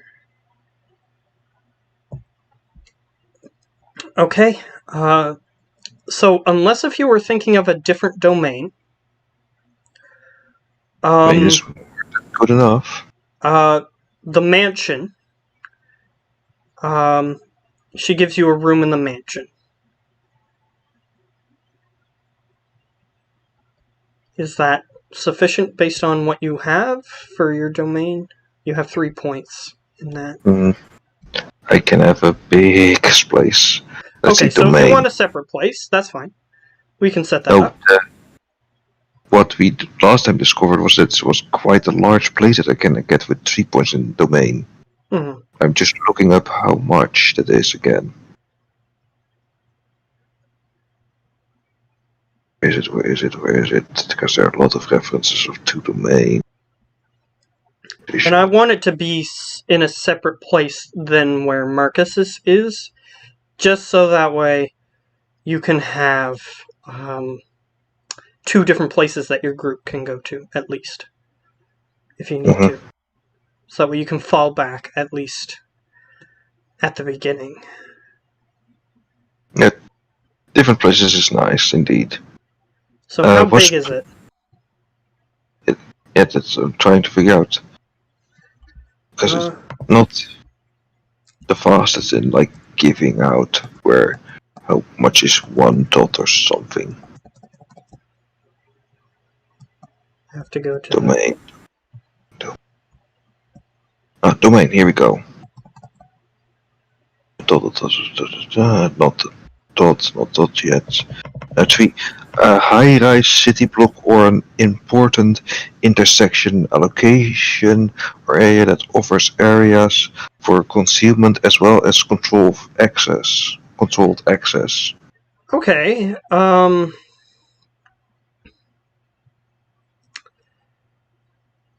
so I'll say that over the 10 years, you actually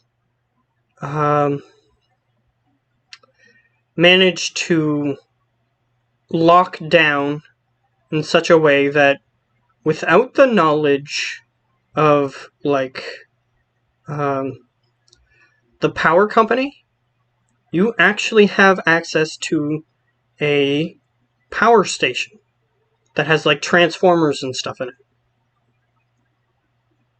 That would be influential. Yeah. Because then you started leeching power directly from the power company rather than. And it's going unnoticed. So you do have a power station hub. You also have a retainer, right? Yep, one. One retainer? Okay, so Yep. while you were there, unless if you were thinking of something else, you actually converted, um, brought in one of the dudes who regularly mans the power station, and made him a ghoul, which means that you fed him some of your blood, which means that he has a blood bond with you. So, whether he was willing to or not originally, I'll leave that up to you, but he is now undyingly loyal to you. And resources also at 3. Speaking of resources, let's see how much that is. That's the main. Let's see if it goes ABC. No, it goes ABC. So when he's there, you have easy access to it, but even when he's not there, he's given you like a badge and everything, so that way you can like get past the more secure areas. And if somebody asks a question, you just flash the badge and they let you through. And you can just hang out and do whatever you want in there. You actually have an office inside the building. Yeah, it says here with the resources, comfortable. You're a prominent and established member of your community with land and an owned dwelling, and you have a reputation that lets you draw on credit at very generous terms. You likely have more tied up in equity and property than you do in ready cash. You can maintain a one dot quality of existence wherever you are without difficulty for as long as you choose. Okay. So here's how I'm going to interpret that for your character.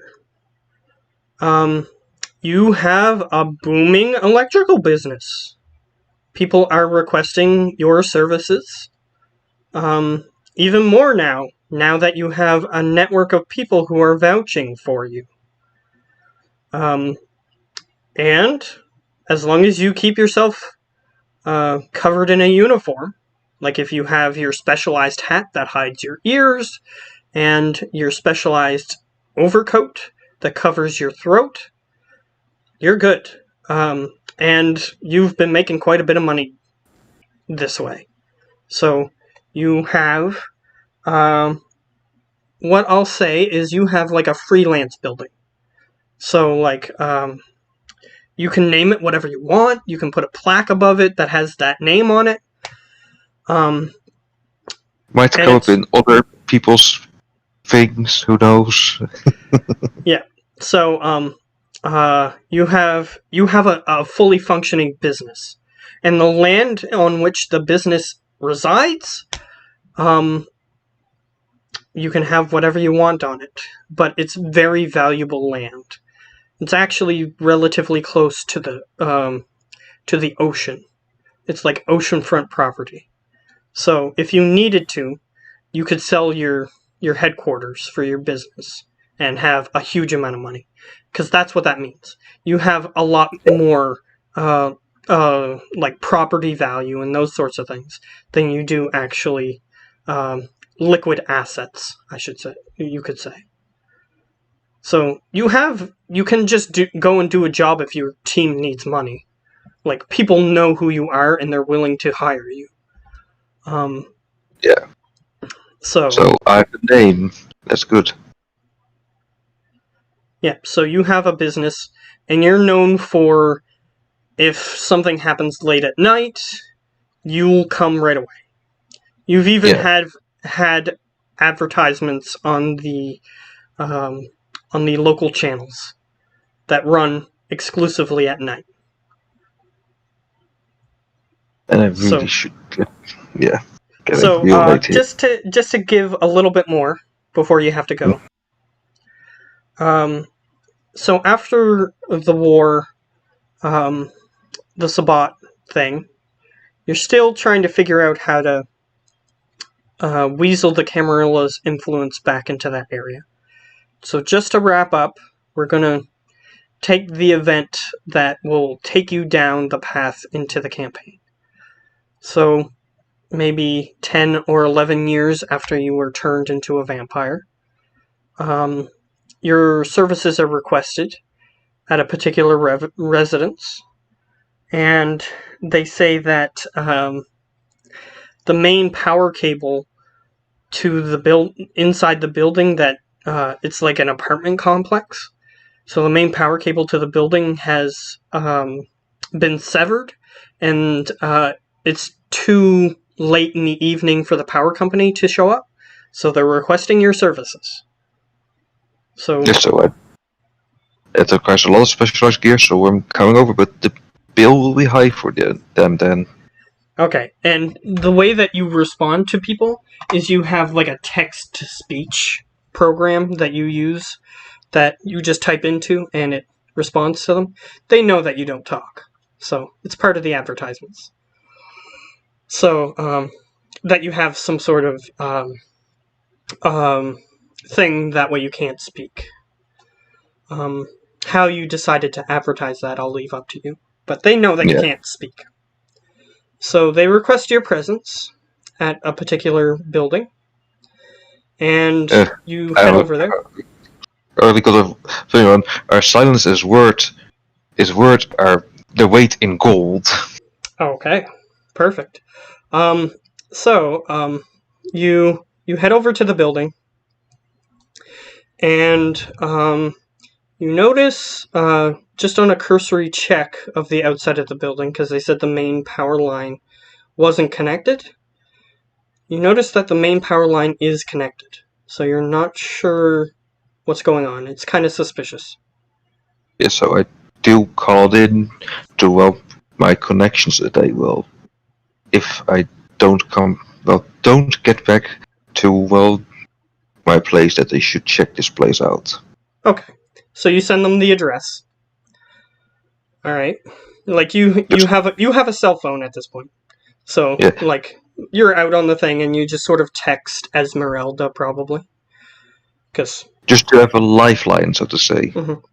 She's still treating you like a pet project, but she's giving you a little bit more freedom than in the initial 10 years. So you walk. What do you do? Like, you're in front of the building. The main power connection is connected. You can see, like, it goes from the power line onto the building, and then it goes into the building. You don't see where it would be severed, at least from the exterior. And they said it was an exterior line that was severed. Yes, so at least pop the safety clip from the firearm so they can have easy access to it. Alright. You unlock the safety. Your gun is ready to fire whenever you need it to. Yes, so I just walk in and ask them about it, where the problem might be. Alright, you take out a note, actually, you just take out your cell phone, because that would be easiest. And you just type on it, and it does the electronic voice, kind of like very Stephen Hawking-esque voice comes out of it. Yeah. And the guy at the desk says, "Please, wait here a moment." And he walks into a back room. You hear some movement in that back room. Just trying to stay on my toes. Alright. And aware of my surroundings. I'll get you to roll. It's not going to be much longer, I don't think, unless if you roll super well on some of these subsequent rolls. Your alertness. And here come the good rolls. Roll an alertness, which is based on perception. So let's just do. Oh, you got it. I told you. Here come the good rolls. All right, you you hear, because of the war with the Sabbat in the neighboring city, you recognize when someone's wearing heavy armor. Like, their footfalls are much louder. You can also hear, like on a submachine gun, the little thing that you pull back to, the like, you hear those noises in that back room. You sense maybe 5-10 people in that back room. I start gunning it. There's just sort of running. Alright, you run out the front door, and you see 2 very large black vans cut off your escape, and you also see that there is a dude over next to your electrical van. He's currently using some sort of sharp implement to cut the tires on your van. I just start running to wherever I can try and hide, and just text Esmeralda telling her it was a trap. Okay, you text her that. It does successfully go through to her phone, but you're not sure if she's seen it or not.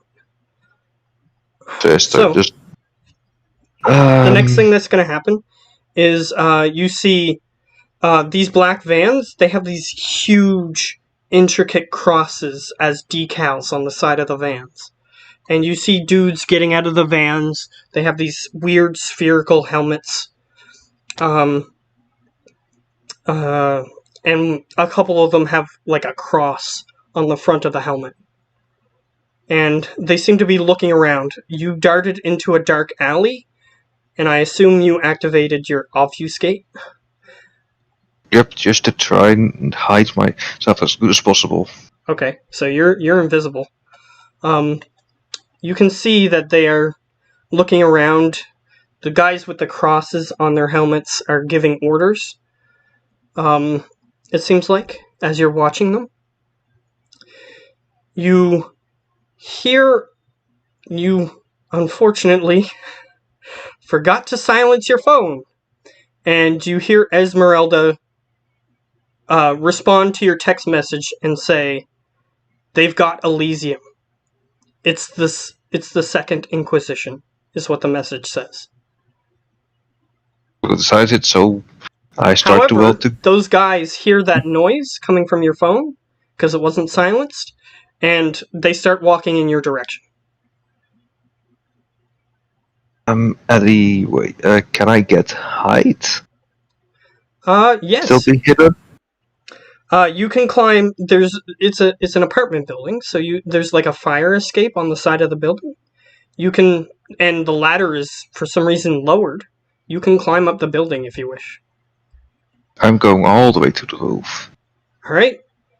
As you climb to the roof, I'm going to get you to roll another alertness perception. Oh boy, here comes another success. Nope. Alright, you run up to the roof, realizing that this is probably one of your few escape options. And you get to the roof. When you you climb up onto the roof, and you start running, but you trip over something and you fall over, and you turn around. It's a dude who had a sniper rifle wearing a similar outfit to those other guys that you saw.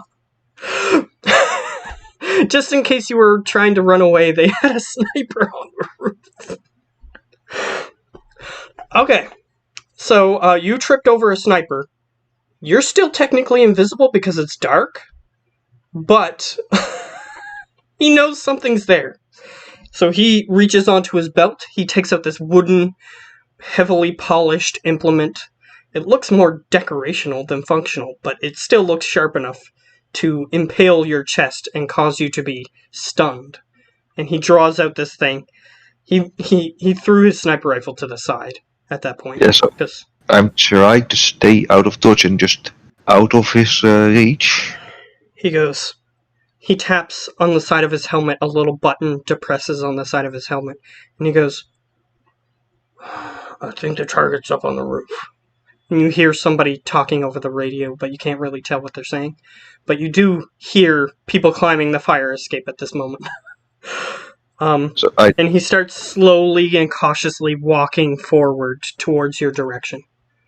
I just slowly walk away, trying to get my distance as far away as possible, but not trying to be obvious and, well, get away from it all.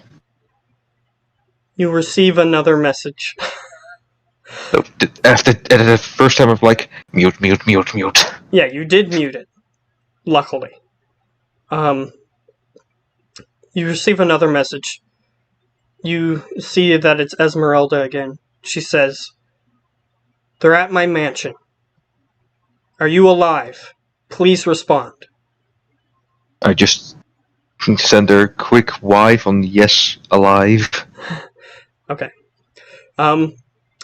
So, apparently these guys have done a little bit of research into you guys. And he walks forward, cautiously. He looks around. He taps his thing and he says, "Which kind of target was it again?" And this time he's a lot closer and you can hear the guy over the radio. And he says, "Nosferatu. Turn on your heat vision." And he's just about to click a thing on his helmet. What do you do? Any ravens that I can see or anything? Havens? Animals? Raven. Oh, ravens. The bird. Okay. Yeah. You do see a crow, and it seems like it's sensing that there's some danger here, but it hasn't flown away yet for some reason. It's just sort of perched there.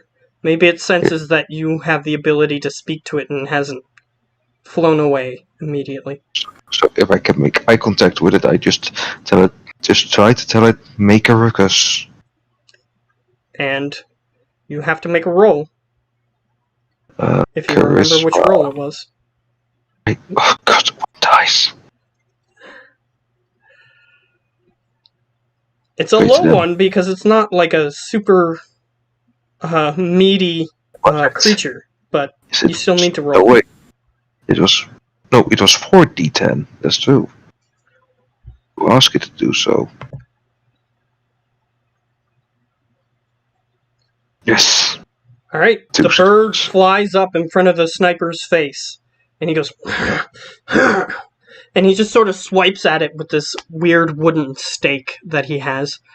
I'll make a roll. I'll just roll a d20 to determine, because it's a little easier. Okay, so the bird actually distracts him for a little while. So I start running for just, now's my chance. Alright, you start running.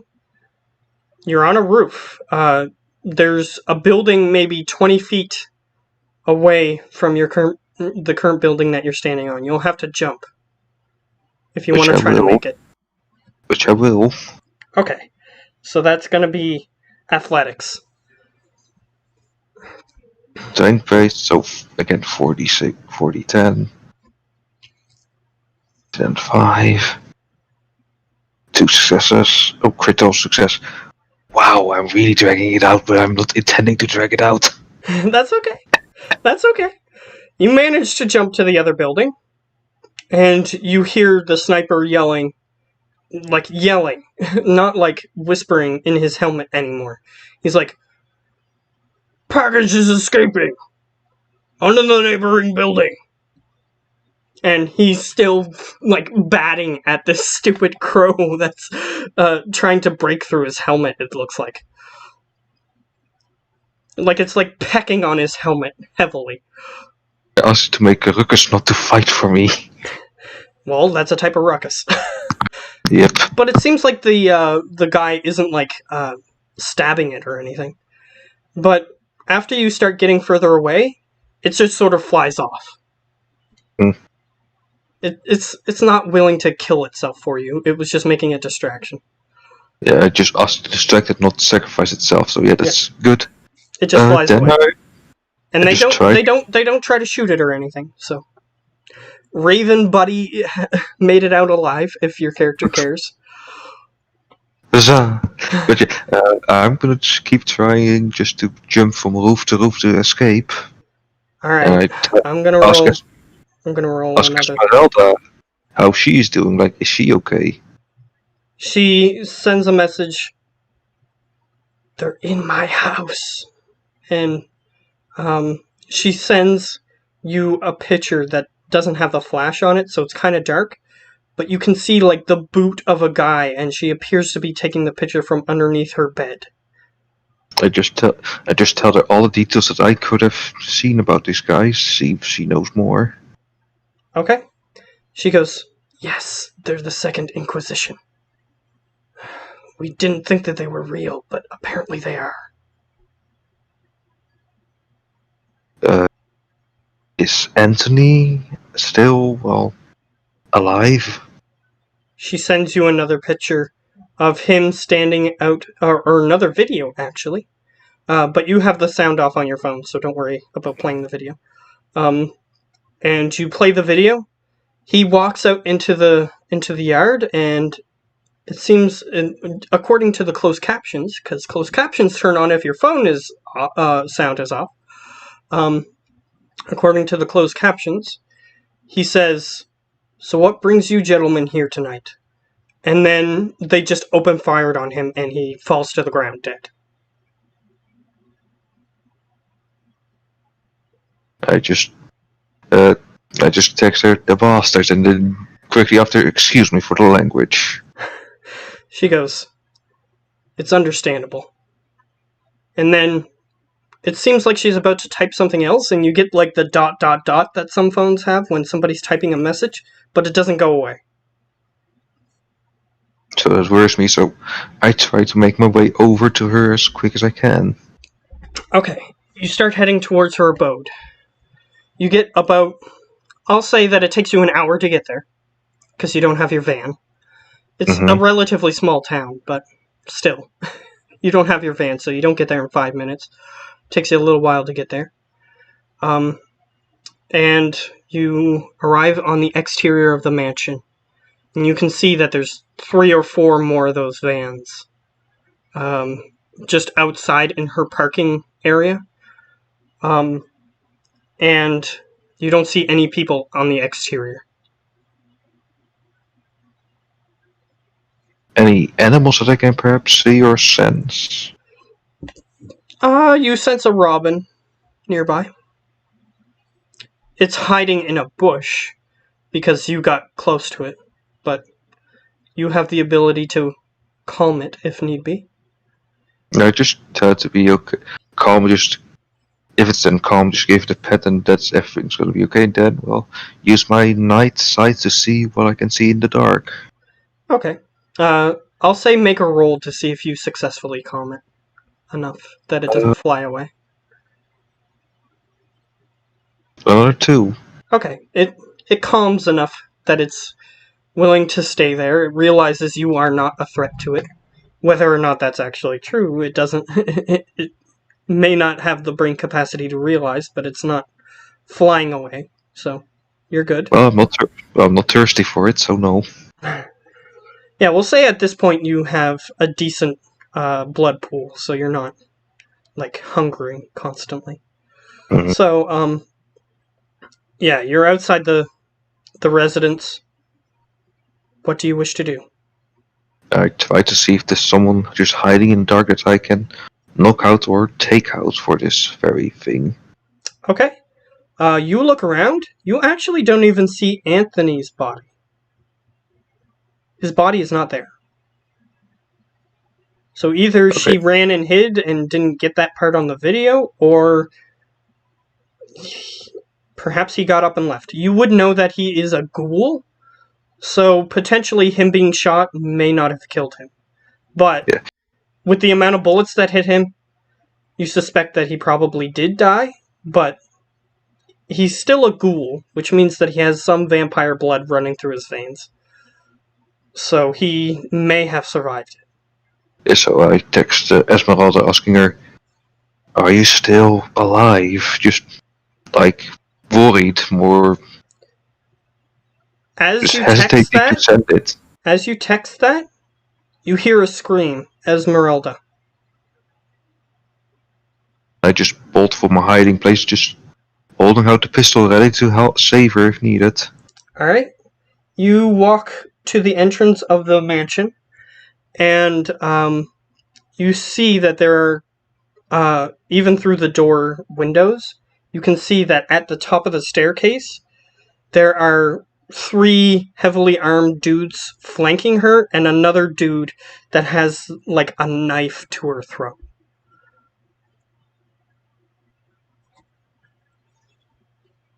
Okay, that I don't like that. Oh, come on, 3d6. Don't fail me now. Oh, 3d6, 6d10. Don't fail me now. Greater than 5. A quick shot to save Esmeralda. Oh wait, then I do need to add the D. 2 successes, 1 very good one, 1 critical success. Okay, so who are you aiming at? The one holding a knife at their throat. Okay. See how well or not well this goes. And you know that she's older than you are, so she should be a fairly strong vampire. The reason she says she's 90 years old is because she is 90 years old. It's just that she turned into a vampire in her 20s. So she's a decently old vampire. Tried to preserve her, so to say. Yeah, so, or at least at this point she would be 100. So, around 100, 101 maybe. So, I'm gonna roll. I need 1.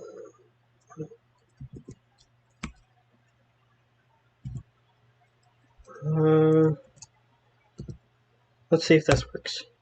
It worked. So, oh wait, those are D6s. Yeah, not D10s. Even though that's a lot of successes, then damn. Yeah, that's still a lot of successes. That would have been a good roll for Shadowrun. Yeah. You know what? To help cut this a little shorter, I'm just gonna take that one. Yeah, Okay. the guy who has the knife to her throat, he just sort of moves his head to the side, and the bullet deflects off his helmet. And what he does is he just runs the knife across her throat really quickly. She falls to the floor, and 2 guys who are flanking the door on the interior, as you open the door to shoot, they just surprise from the sides, and one of them has a stake. He just grabs you by the head and stakes you in the gut. Any last kind of before everything goes to black action I can pull off, or no? I'll give you one. You do have the stake in your stomach, or your heart, however. I just try whatever kind of strength I can. Will push out, just try to, headbutt the guy that staked me. Okay. You do have potence, or the other thing. What was the other thing that gives you strength? Potence. Oh, okay, I got the right thing. Yeah, so you can use your strength to try to just hit the guy or something, if you want. Since you say I would be low on blood points if I begin there, how about we make it cinematic and say I just try to use as much as I can to, get that hit in? I'll let you add 3 more dice. Oh, no, those... I can't say for dice, no. I can say for successes, those are just forced successes. Oh, 4 successes! Oh, perfect. So you get 4 successes. Yeah, you just shove your hand through this guy's chest, and since you're a vampire, it's obvious that you managed to grab his heart. And you went through his spine. Even though he has, like, heavy Kevlar armor on, you shoved your hand right through it. And you retract your hand back out. You see the heart giving its last futile beats in your hand as you just collapse to the floor. And that went a lot further than I thought you might get. But I figured you might, depending on your roles at the apartment place, you may have just, like, walked up to the receptionist and then the guys came out, pointed guns at you, and a guy behind you got you, but nope. Just so that way we could speed that up a little bit. Because you could have, based on how you were rolling, you could have, like, killed half those dudes before getting staked. But this seems a little more cinematically fitting. So, Like, I want to save her. I don't want to let her die.